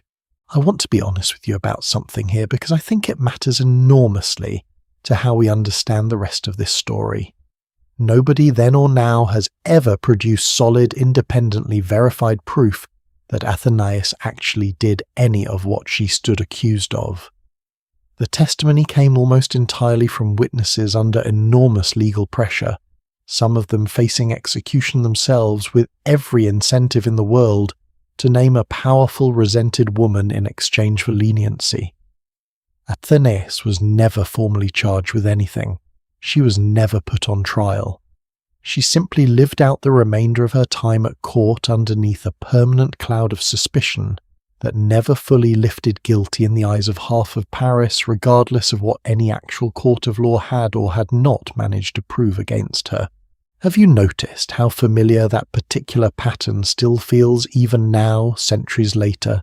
An accusation lands, spreads faster than any formal investigation could ever move, and somehow manages to permanently attach itself to a person's reputation, whether or not it was ever actually proven true. Athénais de Montespan may be one of history's earliest, clearest examples of a woman effectively convicted entirely in public opinion, while walking away technically innocent in the eyes of the law. So why did Louis personally intervene to protect her, when we have already watched him abandon other mistresses considerably more easily? Throughout tonight's story, I think the honest answer is far less romantic than it might first sound. Protecting Athenaeus also meant protecting his own reputation. A king whose own favourite mistress had been publicly convicted of witchcraft and attempted poisoning would have been an absolute catastrophe for the entire monarchy's credibility at a moment when Louis was actively working to present himself to all of Europe as an untouchable, divinely ordained Sun King. Burning those records likely protected the crown considerably more than it protected Athenaeus herself. It is worth remembering, too, that dozens of far less powerful people swept up in that same investigation received no such mercy at all. Historians estimate that around 36 individuals connected to the affair of the poisons were eventually executed, while others were imprisoned for the remainder of their lives without ever facing a proper trial. Athenaeus walked away almost entirely untouched, not because the evidence against her was somehow weaker than the evidence against everyone else, but because her name carried a kind of protection. Ordinary Parisians selling potions out of back rooms could never have hoped to access. What finally ended Athenaeus' reign at Versailles was not scandal at all in the end. It was something considerably more quietly devastating and honestly almost cruelly ironic. Years earlier, Athénais herself had personally hired a widow named Françoise d'Aubigné to serve as governess for her own children with the king. That widow, later known to history as Madame de Maintenon, spent years quietly, patiently working her way into Louis's genuine trust and affection, eventually replacing Athénais entirely in his heart. The woman Athénais had personally chosen to raise her own children ended up stealing the king out from underneath her, an ending almost too perfectly cruel to have been invented on purpose. Have you ever brought someone into your own life to help you, only to watch them slowly become the person who eventually replaces you completely? I think there is something universally painful buried inside that particular kind of betrayal, whether it happens inside a 17th century palace or somewhere considerably closer to home. Louis notably never remarried Maintenon publicly, but historians widely believe the two secretly wed after the Queen's death, and Maintenon herself, unlike every mistress we have met tonight, managed to hold the king's devotion for the remaining decades of his entire life, largely by offering him something Athénais for all her wit and beauty, apparently never quite could quiet steady, undramatic companionship. In 1691, Athénais formally withdrew from court altogether, retreating first to a convent in Paris, and later to a quiet countryside estate, where she spent her remaining 16 years in what appears by every surviving account to have been genuine religious devotion and extensive charitable work. Contemporaries who had once feared her sharp tongue and imperious temper described a noticeably humble, gentler woman in these later years, someone visibly working through whatever guilt she still privately carried about the accusations that had followed her for so long, whether or not she'd ever actually deserved them. She funded hospitals, supported struggling convents, and reportedly spent hours each day in prayer, a routine almost unimaginable for the same woman who had once commanded 20 rooms at Versailles, purely for her own personal comfort. She died in 1707 at 66 years old peacefully from an illness she had travelled to treat with therapeutic waters surrounded by attendants rather than accusers. Even in death, though, Louis found one final quietly petty way to punish her.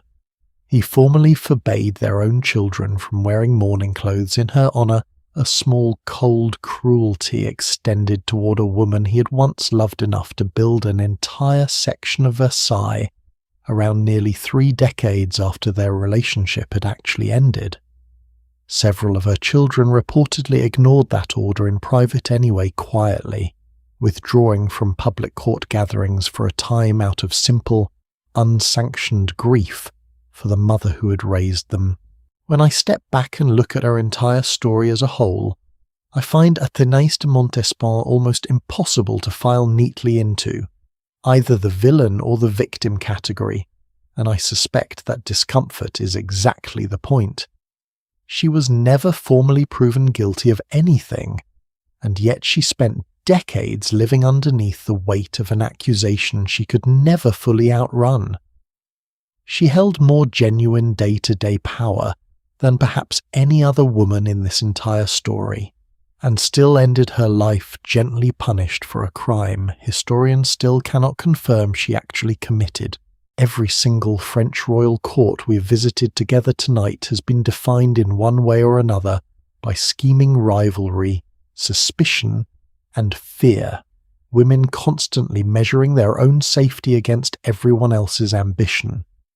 Let's leave Versailles behind completely now and jump forward more than a full century to a very different kind of French ruler entirely, and to a woman whose story for once tonight might actually turn out to be something closer to a genuine aching love story, even if history true to form still refused to let her keep it.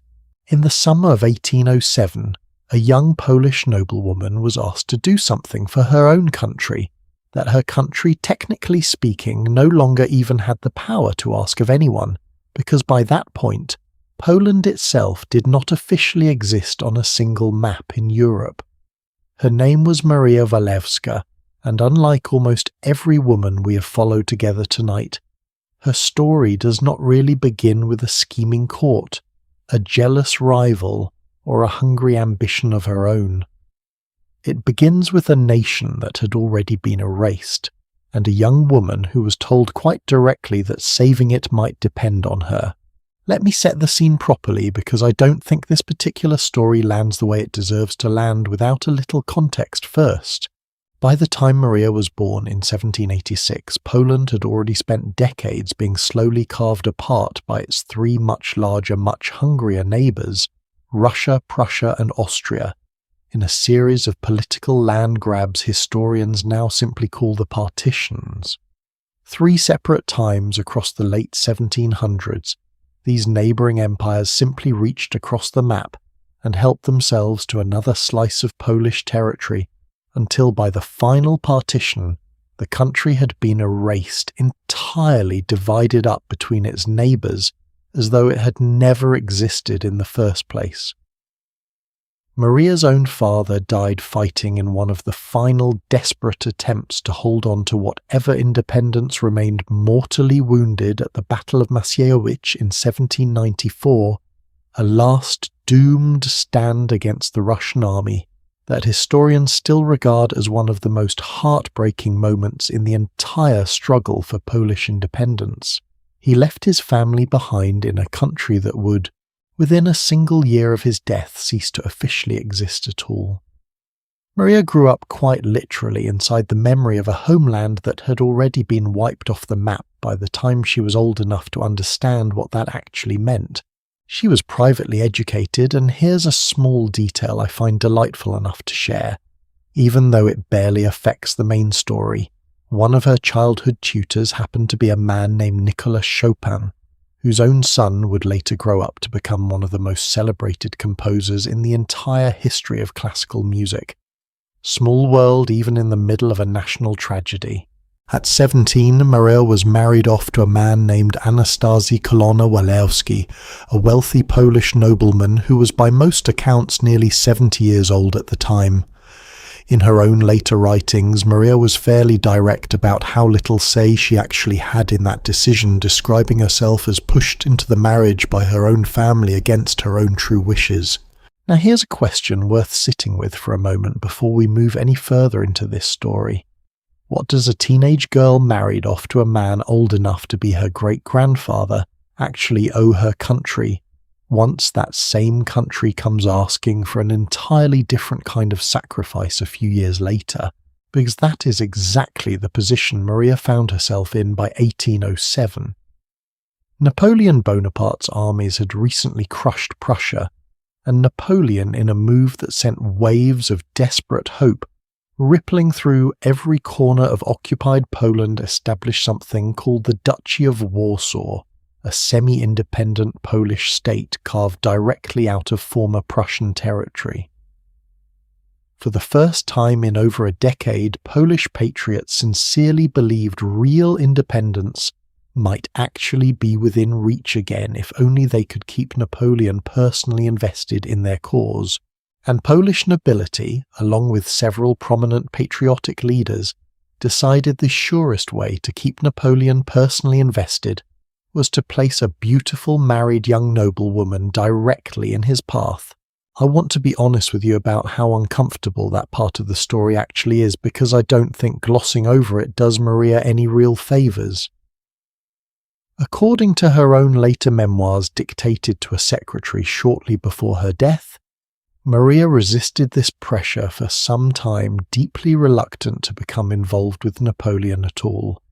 She was eventually worn down by repeated encouragement from Polish community leaders, her own family, and even by some accounts gentle pressure from her elderly husband himself, who apparently understood exactly what was being asked of his young wife, and chose not to stand in the way of it. Reading her own account of those weeks now, centuries later, it is hard not to notice how carefully she chooses her words, describing duty and patriotism in place of anything resembling personal desire, almost as though writing herself a kind of permission slip for a decision that had never truly felt like her own to make in the first place. She wrote describing her own state of mind at the time that she'd convinced herself the sacrifice was complete, that focusing entirely on the single goal of helping her country justified setting aside her own comfort and consciousness of what was actually happening to her. That is one of the closest moments in this entire story tonight to hearing one of these women describe in her own words exactly what it felt like to be quietly handed over for a political purpose larger than herself. We should sit with that for a second, actually, because it is remarkably rare. Nearly every other woman we've discussed tonight survives in the historical record only through the eyes of other people, court gossip, hostile pamphlets, admiring diarists, forensic scientists reading clues left behind in bone and hair centuries later. Maria left behind her own account in her own words, describing her own reluctance in her own voice. That alone makes her story worth treating a little differently than the others. What actually happened next, though, complicates the simple picture of political sacrifice considerably. Maria and Napoleon's relationship, which began under this cloud of patriotic obligation and family pressure, appears to have truly deepened into something closer to real affection over the following years. She followed him to Vienna in 1809, living near his residence during his military campaign there. In May of 1810, she gave birth to a son, Alexandre, whom Napoleon formally acknowledged as his own. Here's where I think the story earns its complexity rather than settling into something simpler and more comfortable. That same pregnancy also served a rather cold, calculated political purpose for Napoleon himself. His marriage to Empress Josephine had produced no children at all, and for years whispers across Europe quietly debated whether the problem lay with Josephine or with Napoleon himself, a legitimately dangerous question for a man whose entire claim to legitimacy rested on eventually founding a lasting dynasty. Maria's pregnancy settled that particular question in Napoleon's favour, at least in his own mind, clearing the way for a divorce and a new marriage aimed specifically at producing a legitimate royal heir. Napoleon did exactly that within the year, divorcing Josephine and marrying an Austrian archduchess instead. Maria, the woman who had supposedly given herself to Napoleon out of patriotic duty toward her own occupied homeland, ended up quietly proving his fertility for an entirely different marriage altogether, one that had nothing whatsoever to do with Poland. Have you ever noticed how even the most sincere feelings inside these particular stories always seem to end up serving somebody else's larger political calculations anyway? I don't say that to diminish whatever real affection Maria and Napoleon may have actually shared. I say it because I think it is worth remembering that even love inside a world built entirely around dynasties, thrones, and inheritance rarely got to exist purely on its own terms. And yet, despite everything, Maria's loyalty toward Napoleon only seemed to deepen as his own fortunes collapsed. When Napoleon abdicated in 1814 and was exiled to the small island of Elba, Maria made the long, difficult journey to visit him there in person, bringing their young son along with her, one of remarkably few people who bothered to make that particular trip once Napoleon's power had already visibly crumbled. Picture that crossing for a moment, a woman travelling for days across unfamiliar roads and open water toward a man who no longer commanded armies, no longer held an empire, no longer had anything left to offer her politically at all, simply because she wanted her son to know his father, and because some part of her evidently still deeply cared what happened to him. After his brief dramatic return to power ended in final defeat at Waterloo in 1815, Maria saw him one last time at a residence called Malmaison, before his final exile to the remote island of St. Helena. Napoleon, by most accounts, refused to let her accompany him there, likely understanding better than she did exactly how permanent and how bleak that final exile was actually going to be. I find something quietly remarkable in that particular kind of loyalty. Honestly, the kind that shows up most clearly right at the exact moment someone has absolutely nothing left to offer you in return.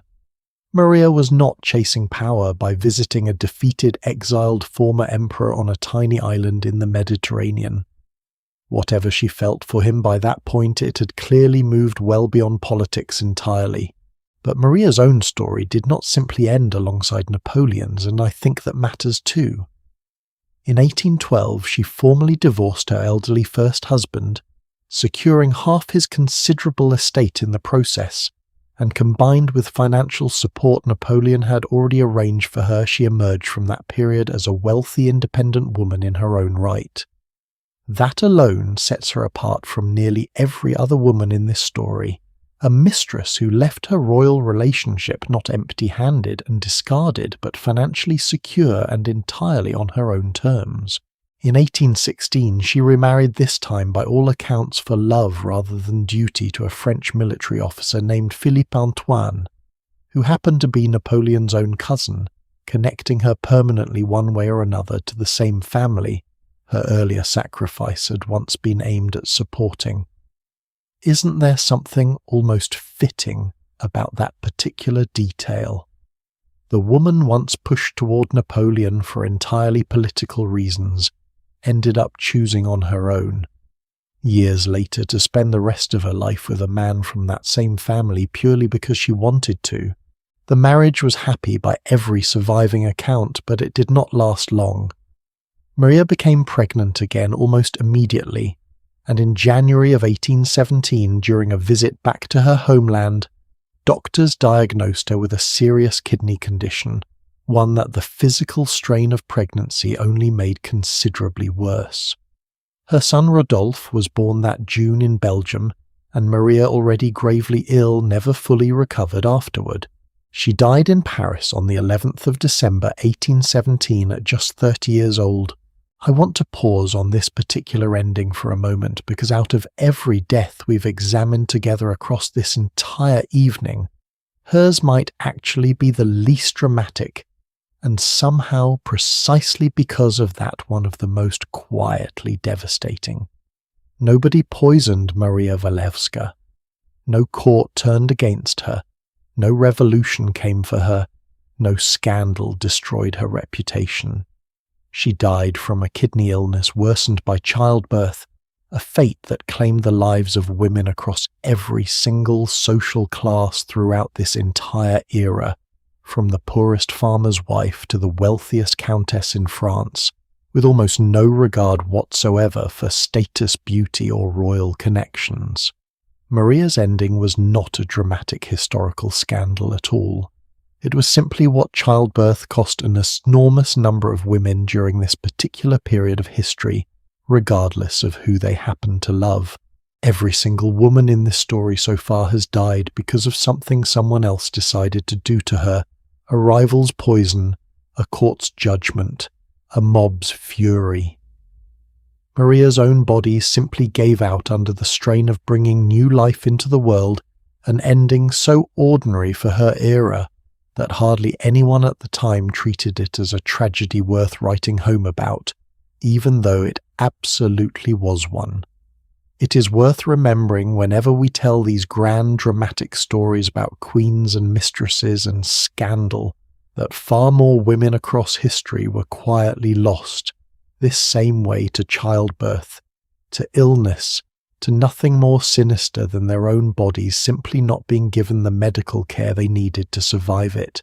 At her own request, her heart was removed and placed inside her second husband's family crypt in Paris, at the cemetery of Père Lachaise, while the rest of her body made the long journey back home to Poland, buried in the same small church where she'd once grown up, believing as a young girl in a country that no longer technically existed. Even in death, it seems Maria remained quietly divided between two places she had deeply loved, one country she'd been asked to sacrifice herself for, and one man she eventually chose to love entirely on her own terms. Every woman we have met so far tonight lived and died somewhere inside the fairly narrow window of the 16th, 17th or 18th centuries. We're about to jump forward considerably further than that all the way into the early 1900s to meet the very last woman in this particular story, a mistress so skilled at discretion that she managed to hold on to royal favour for over a decade without ever once becoming a public scandal, and whose own bloodline would echo forward into the British royal family in a way absolutely nobody at the time could have possibly predicted. If you have paid any attention at all to British royal news over the last couple of decades, you already know the name Camilla. What you'll most certainly do not know is that this is not actually the first time a woman from that exact same family found her way into the private life of a Prince of Wales. It happened once before, more than a full century earlier, so quietly and so carefully that most of the country never even fully realised it was happening at the time, right up until decades after it was already over. Her name was Alice Keppel, and out of every single woman we have met together tonight, she might be the one who played this entire dangerous game the most skillfully of all. Alice was born in 1868 at Duntreath Castle in Scotland, into a family descended, at least according to family tradition, from the old royal house of Stuart itself, a bloodline stretching back centuries before Alice herself ever entered a single royal drawing room. She married a military officer named George Keppel in 1891, a charming but not particularly wealthy younger son of an earl, and the two of them settled into the kind of comfortable, socially connected life fairly typical of the British aristocracy during that particular era. In 1898, Alice, then 29 years old, met Albert the Prince of Wales, heir to the British throne, who was 56 at the time and already well known across London society for his considerable appetite for female company outside his own marriage, having reportedly kept a whole succession of mistresses over the years, none of whom managed to hold his attention for particularly long. Within a short time, Alice had become his mistress, a relationship that would continue for the next 12 years, right through his eventual ascension to the throne as King Edward VII, and would only end with his death in 1910. Now here's where Alice's particular story starts to truly stand apart from nearly everyone else we have discussed tonight. Every single mistress we have followed so far in one way or another eventually collided with public scandal, exile, execution, revolution, or at the very least considerable open hostility from the wider public. Alice Keppel managed something almost nobody else in this entire story ever quite pulled off. She held her position for over a decade at the very centre of British public life without ever once becoming a national scandal in her own lifetime. So let me ask you something worth sitting with for a moment. What does it actually take for a woman in this exact position to succeed at a game every other woman in tonight's story eventually lost? Because Alice figured out an answer, the rest of them never quite managed. Part of that answer lay in the specific social world she was operating inside. Edwardian high society, particularly the fashionable set that gathered around the Prince of Wales at Marlborough House, ran on a set of unwritten rules almost everyone quietly understood without ever needing to say them aloud. Discretion mattered more than fidelity. A well-managed affair kept safely behind closed doors and never allowed to embarrass anyone publicly was simply accepted as part of aristocratic life. What actually destroyed a woman's position was not the affair itself, but any hint of scandal, gossip, or public humiliation attached to it. Alice understood that particular rulebook better than almost anyone else who ever tried to play by it. The answer by nearly every surviving account also came down to a genuine, considerable amount of personal charm. Alice was famous among her contemporaries for her tact, her warmth, and her remarkable ability to calm the prince's notoriously unpredictable mood skills, several courtiers openly credited with making Edward a considerably more pleasant person to be around during the years of their relationship. Friends described her as someone who could sense the mood of a room, instantly soften an awkward silence with a single well-timed remark, and somehow make everyone present royal, or otherwise feel completely at ease in her company. She never flaunted her position publicly, never demanded formal titles or grand estates, the way Barbara Villiers once had, and never allowed her presence at court to become an open embarrassment to the royal family, the way Alice's own predecessor, a considerably less careful mistress named Daisy Greville, apparently had. Here's a detail I find particularly fascinating about the entire arrangement. Edward's actual wife, Queen Alexandra, appears to have quietly tolerated, and by several contemporary accounts, even mildly preferred Alice to her husband's previous mistresses, largely because Alice never caused public embarrassment the way earlier favourites occasionally had. Compare that reaction for a moment to everything we have already covered tonight. Catherine of Aragon lost her entire marriage and her own daughter's future over Henry's wandering attention. Catherine de Medici waited decades for the chance to banish Diane de Poitiers the moment her husband finally died. Marie Antoinette refused to speak a single word to Du Barry for over a year. Alexandra, by remarkable contrast, seems to have simply accepted the arrangement as a manageable, even preferable part of royal life, as long as everyone involved continued playing by the unspoken rules governing exactly how discreet these things were supposed to remain. I think that comparison tells us something important about what actually determined whether a queen tolerated her husband's mistress throughout this entire story, and it rarely had much to do with morality at all. It had almost everything to do with whether that mistress threatened the queen's own dignity and position in public, or quietly protected it instead.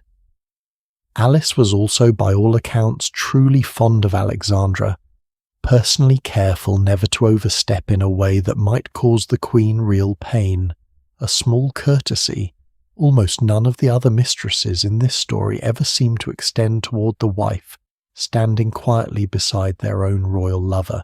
Alice's carefully maintained composure did crack, though, at least once in a moment that still feels remarkably human, centuries removed from the rigid formality of Edwardian court life.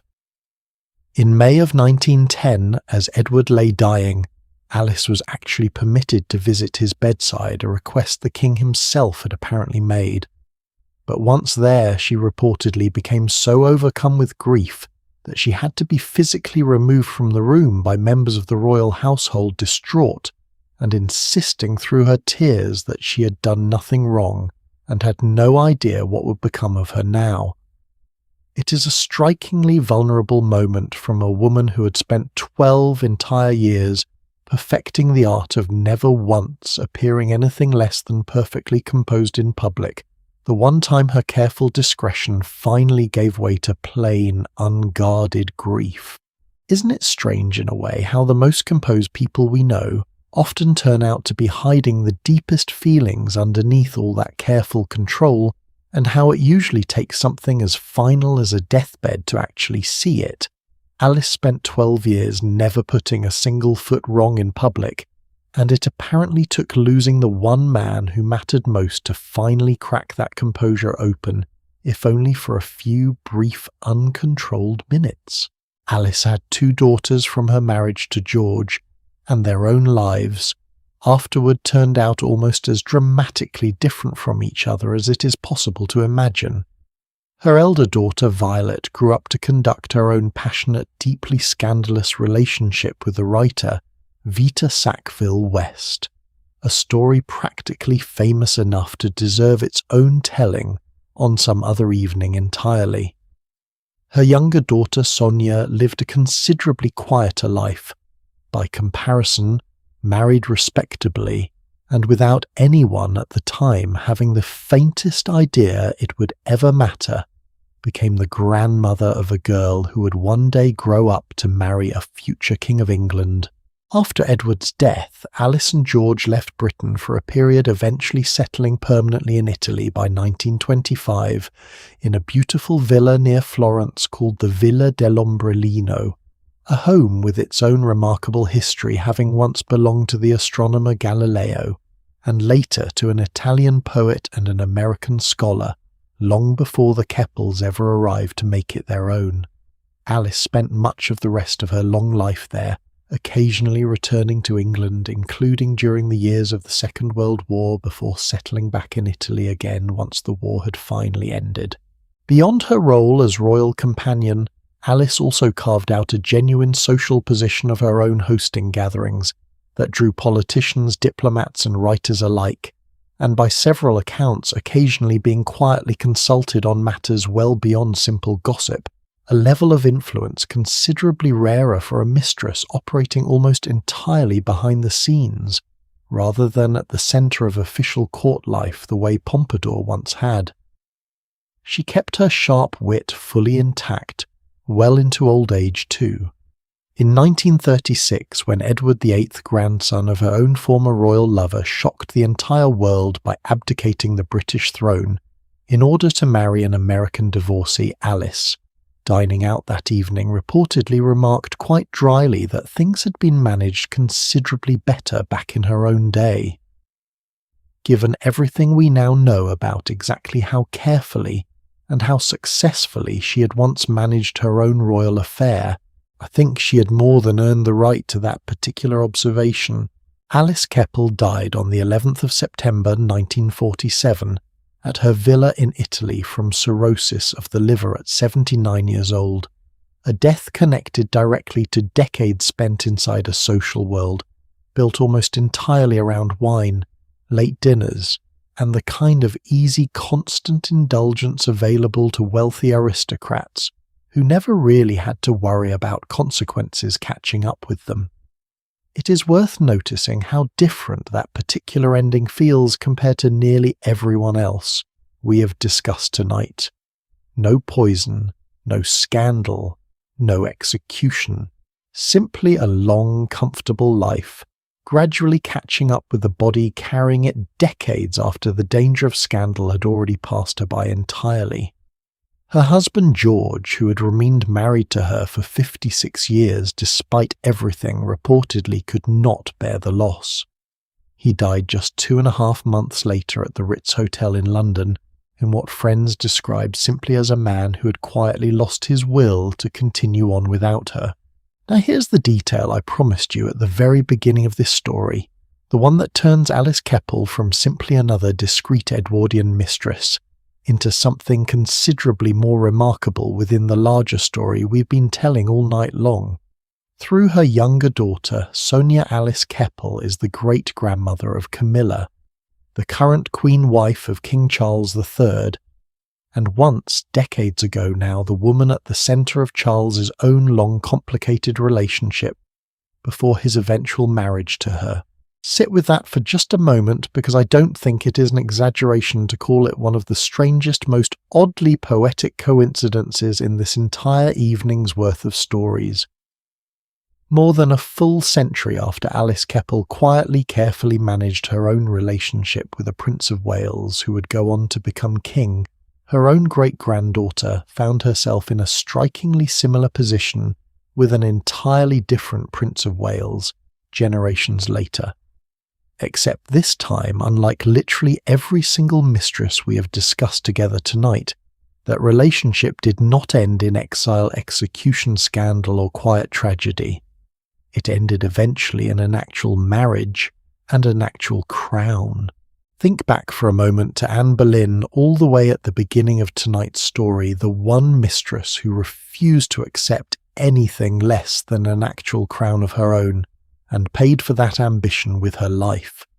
4 centuries later, a woman descended from a completely different, considerably more discreet mistress, finally achieved exactly what Anne once died trying to secure, not through defiance or reinvention of an entire religion, but simply through patience time and a family history of knowing precisely how to survive inside rooms Most other women never made it out of intact.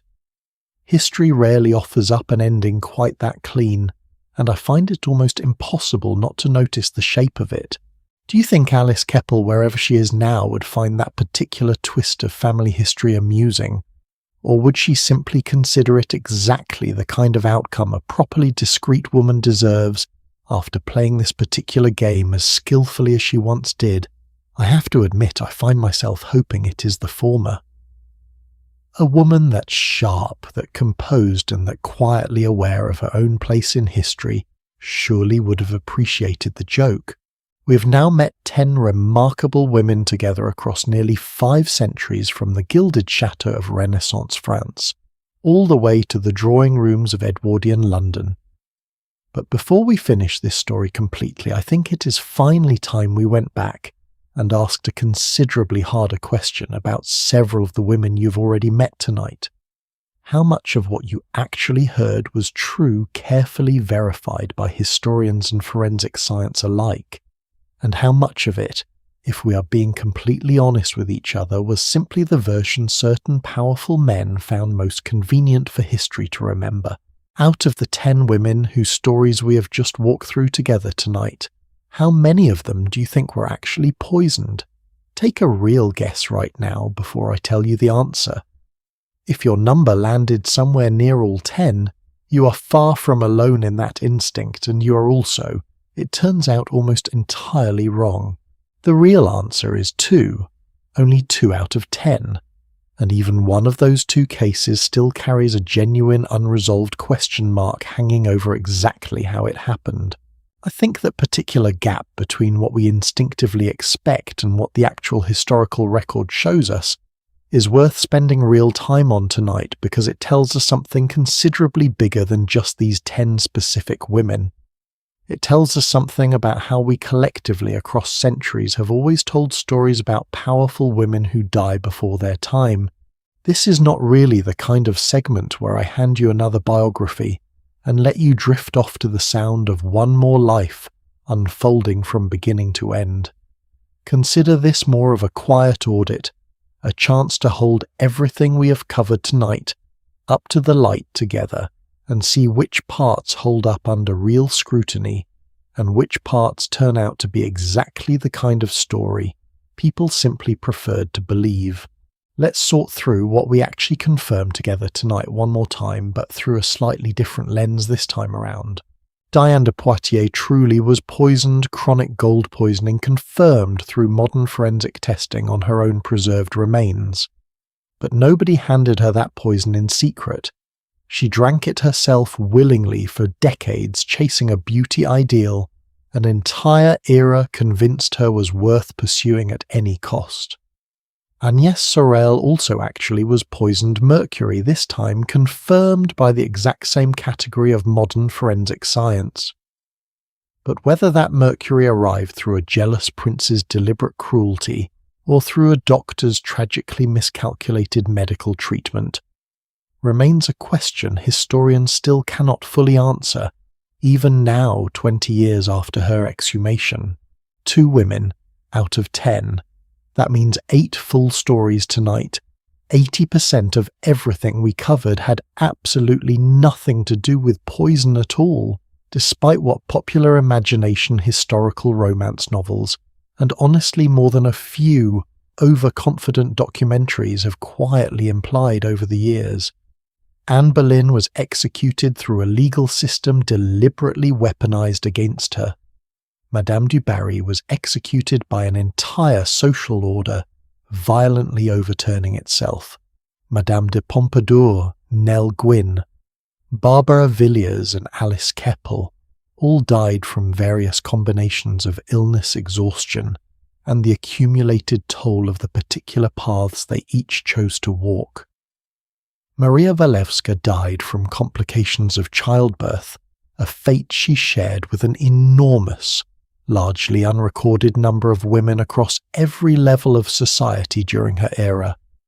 And Athénaïs de Montespan, the woman half of Paris was once absolutely convinced had poisoned her own rival, walked away from that accusation entirely unproven, living out a long, peaceful natural life that had nothing to do with witchcraft or poison at all.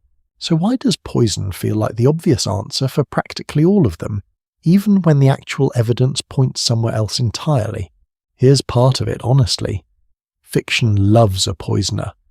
Novels, films, and stage plays about royal courts have spent centuries reaching for poison as the tidiest possible plot device, a single clear villain, a single dramatic method, a single satisfying reveal near the end.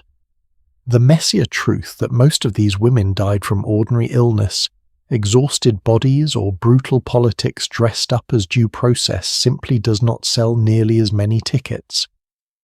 We have inherited that fictional shorthand so thoroughly that it now quietly colours how most of us assume real history must have unfolded, even when the actual evidence tells a considerably duller and honestly considerably sadder story instead.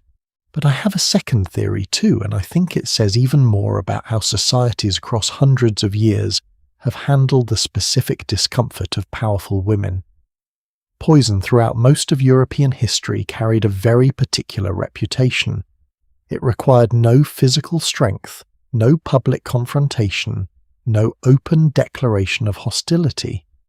It could be delivered quietly and visibly by someone standing near enough to smile at their victim moments beforehand.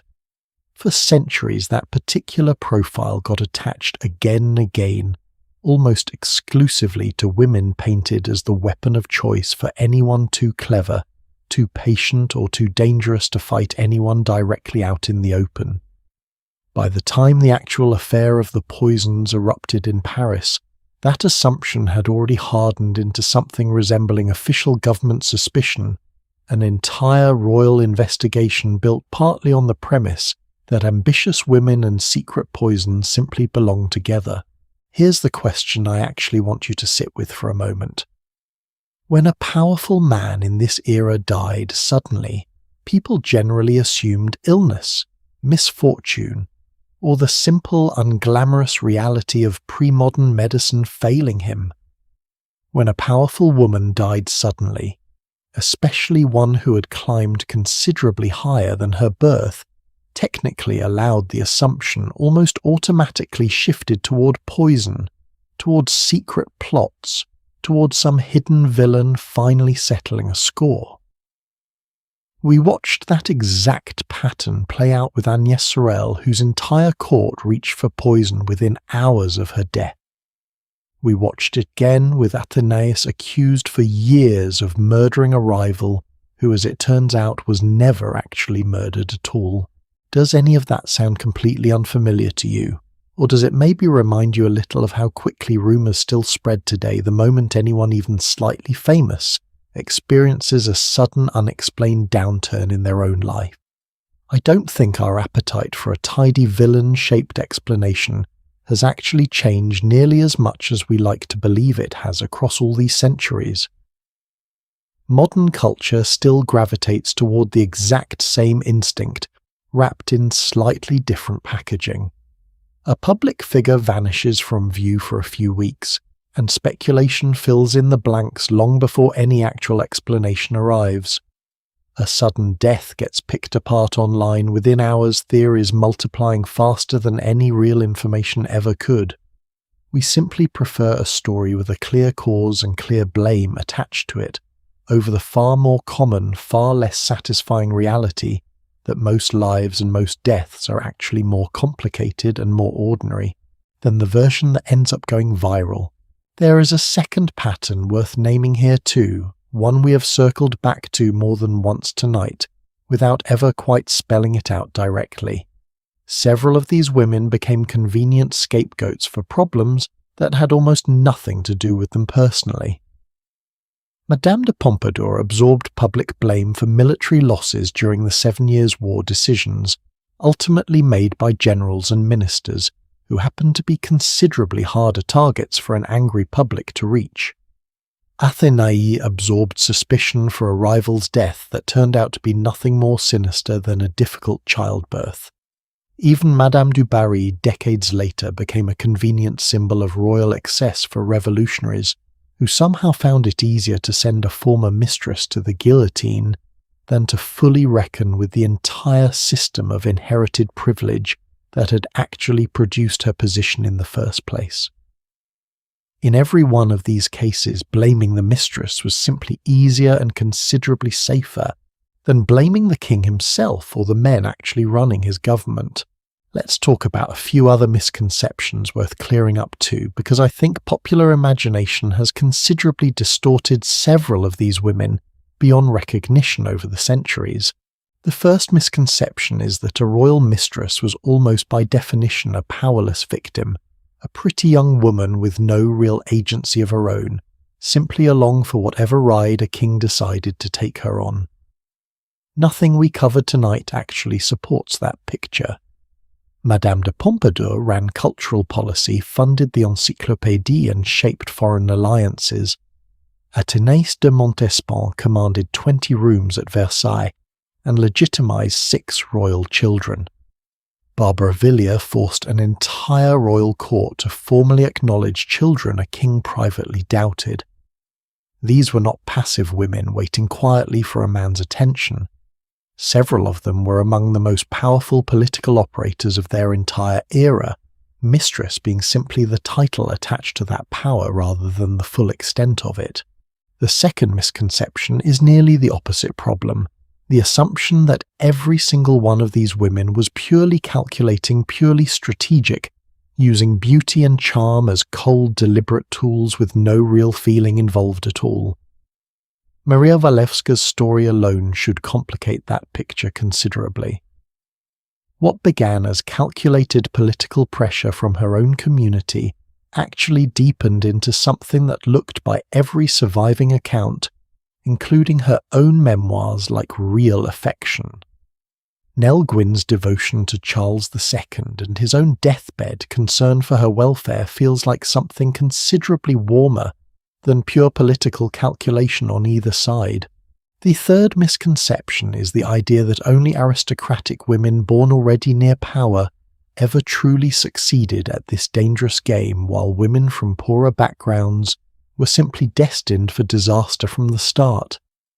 Madame de Pompadour, a commoner by birth, held real power longer than almost anyone else in tonight's entire story. Alice Keppel, whose family fortune was comfortable but hardly extravagant, managed to avoid every single trap that destroyed women born into considerably grander circumstances. Meanwhile, Madame du Barry, who climbed from the very bottom of French society, and Athénée de Montespan, born into some of the oldest nobility in the entire country, ended up facing remarkably similar public suspicion, despite starting from opposite ends of the social ladder entirely.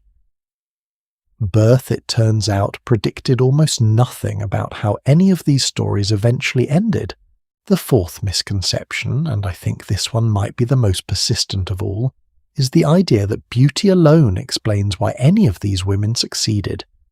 Beauty opened doors, certainly in nearly every single story we covered tonight. But beauty alone kept absolutely nobody in power for more than a few fleeting months. What actually sustained these women decade after decade in several cases was intelligence, timing, political instinct, and an ability to sense the exact temperature of a dangerous room better than almost anyone else standing inside it. Madame de Pompadour outlasted her own physical relationship with Louis by nearly 2 decades through sheer strategic indispensability. Alice Keppel outlasted every other mistress in this entire story specifically because she understood the unwritten rules of her particular court more precisely than any rival around her. Now here's where I want to bring everything together, because I think there is a useful way to sort all 10 of these women one final time that reveals something the individual stories alone did not quite show us. Some of them, like Diane Nell and Alice, died from the private personal cost of surviving inside these arrangements. At all illness, exhaustion, disease quietly passed between 2 people who loved each other, or simply decades of indulgence finally catching up with an aging body. Some of them, like Anne Boleyn and Madame du Barry, died from the public institutional cost of threatening the wrong system at exactly the wrong historical moment. One, an old legal order protecting itself; the other, a brand new revolutionary order violently replacing it. And some of them, like Athenaeus, and in her own quieter way, Agnes never actually paid the price. Rumour and suspicion insisted they should have paid surviving, or in Agnes's tragic case at least dying without the villain the gossip had already decided must exist somewhere nearby. 3 very different categories, and yet every single one of these women shared the exact same underlying vulnerability. Their entire position, their entire security, their entire place in history depended almost completely on one man's continued attention, one man's continued protection, and one man's continued willingness to shield them from whatever consequences eventually came looking. When that protection held as it did for Pompadour or for Alice Keppel, these women thrived for decades. When it failed or simply disappeared the moment a king closed his eyes for the final time, these women discovered exactly how little permanent security they had actually ever possessed. If you had to guess before hearing any of these 10 stories tonight which category you assumed most royal mistresses fell into, would you have guessed poison and scandal the way most of us instinctively do, or would you have guessed something closer to the truth, illness, exhaustion, and the slow, unglamorous grind of simply trying to survive at the very top of a system that never promised any of these women real safety in the first place?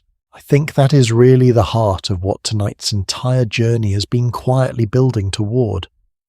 Not a parade of scandalous deaths, dramatic as some of them truly turned out to be, but a pattern repeated across 5 centuries and 3 different countries of women, whose extraordinary influence never quite translated into anything resembling lasting protection.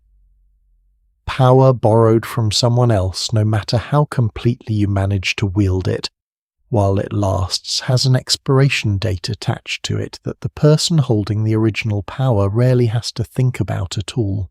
We have spent this entire evening picking apart individual stories one woman at a time. Before we wrap things up completely tonight, I think there is one last considerably bigger question worth asking together about what all 10 of these women taken as a whole actually teach us about power, about beauty, and about the real lasting price of loving someone who holds considerably more of both than you ever will. So what did it actually cost in the end to stand that near a throne? I keep turning that question over in my mind even now after spending this entire evening walking through 10 different answers to it across 5 centuries, 3 countries, and more royal courts than any one family should reasonably have survived. And the honest truth is, I don't think there was a single tidy answer waiting for us at the end of all this. I think that might actually be the whole point. Diane de Poitiers paid with her own body slowly, quietly, one golden dose at a time, chasing a version of beauty an entire era convinced her was worth almost any price. Agnès Sorel paid with her life at 28, a mystery still not fully solved even now over 500 years later. Anne Boleyn paid with her head for daring to want a crown rather than simply a comfortable arrangement in the shadows. Madame de Pompadour paid in decades of quiet exhaustion, making herself so completely indispensable that nobody ever noticed how much of herself she had slowly given away in the process. Madame du Barry paid on a public scaffold swept up in a revolution that cared considerably more about what she represented than who she actually was. Nell Gwyn paid with an illness she likely never even understood she carried.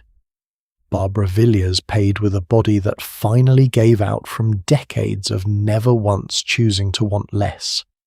Athénaïs de Montespan paid in reputation alone an entire lifetime spent underneath a cloud of suspicion for a crime she almost certainly never actually committed. Maria Walewska paid with her life at 30 in the most ordinary, least dramatic way possible, simply trying to bring a child safely into the world.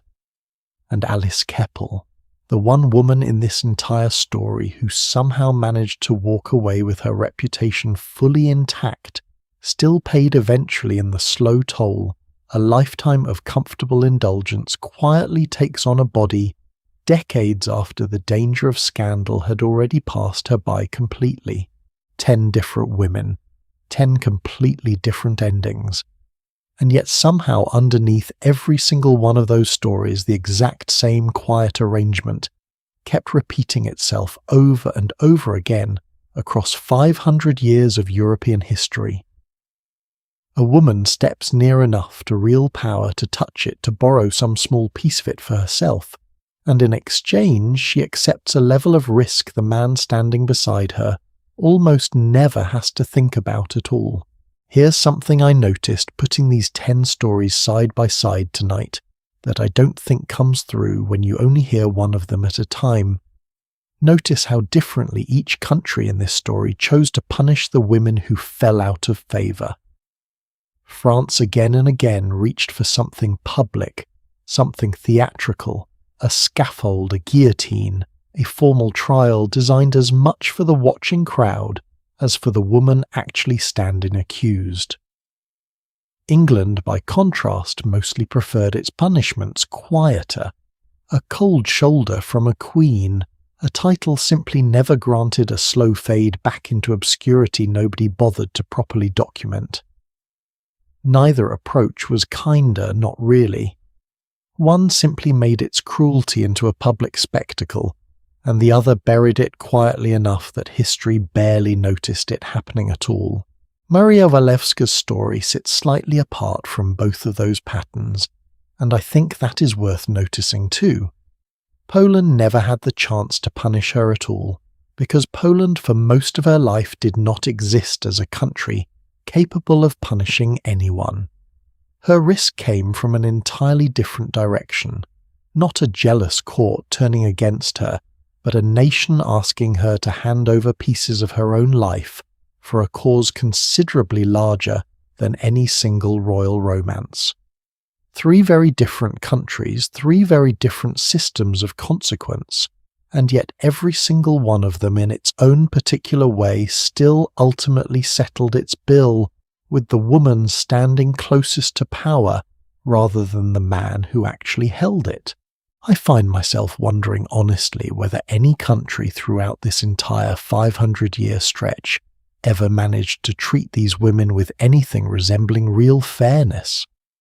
I'm not sure any of them did, but naming that pattern clearly across every single country and century we visited, tonight feels like it matters even now, even if naming it cannot go back and change a single thing about how any of these 10 stories actually ended. Maybe that is really why stories like these still pull us in centuries after every single person involved has long since turned to dust. Not simply because of the gowns, the jewels, or the scandal, though I will admit those parts are considerably more fun to tell. I think we keep returning to women like these because their particular struggle, the struggle of being underestimated, of being reduced to a single relationship, of paying a price the men beside them never had to pay, still quietly echoes in plenty of ordinary lives, today mine and yours included, even without a single palace or crown anywhere in sight. Here's a question worth sitting with gently before we let this particular evening settle into its final quiet moments. How much of that underlying arrangement do you think has actually changed in the centuries separating their world from ours? Some of it clearly has. Women today don't need a king's formal permission to hold land, manage fortunes, or shape culture, the way Pompadour once needed Louis's continued goodwill to keep doing exactly that. Nobody today faces execution for daring to want a marriage rather than a secret arrangement the way Anne Boleyn once did. Medicine has closed an enormous amount of the gap that once made something as ordinary as childbirth truly dangerous for so many women like Maria Walewska, though it is worth saying quietly and honestly that gap still has not closed completely everywhere in the world even now, and probably deserves more of our attention than it usually gets. But some of it, if I am being completely honest with you, has not really changed nearly as much as we might like to believe. Women in positions of real influence still face a particular kind of scrutiny. Men in the exact same positions rarely encounter. A powerful man's sudden downfall gets treated as news. A powerful woman's sudden downfall still tends to get treated as a mystery, requiring a villain the same instinct that had half of Paris convinced Athénaïs de Montespan was secretly poisoning her rivals, simply wearing considerably more modern clothing now. Women connected to powerful men still frequently find their entire identity reduced to that single connection. Exactly the way we still mostly remember these 10 women tonight, primarily through the kings who once loved them, rather than through the porcelain factories, the cultural movements, the quiet act of charity, or the genuine political influence several of them built almost entirely on their own. And the pressure to remain beautiful, desirable, and endlessly composed, the exact pressure that may have quietly poisoned Diane de Poitiers over 4 full decades, has not disappeared either. It has simply traded gold elixirs and heavy metal-based powders for slightly more modern bottles, slightly more modern procedures, and a considerably faster, more relentless news cycle constantly reminding us exactly how we measure up. 500 years, 3 separate countries, and roughly a dozen different kings later, and that particular pressure has changed its packaging considerably more than it has ever actually changed its weight.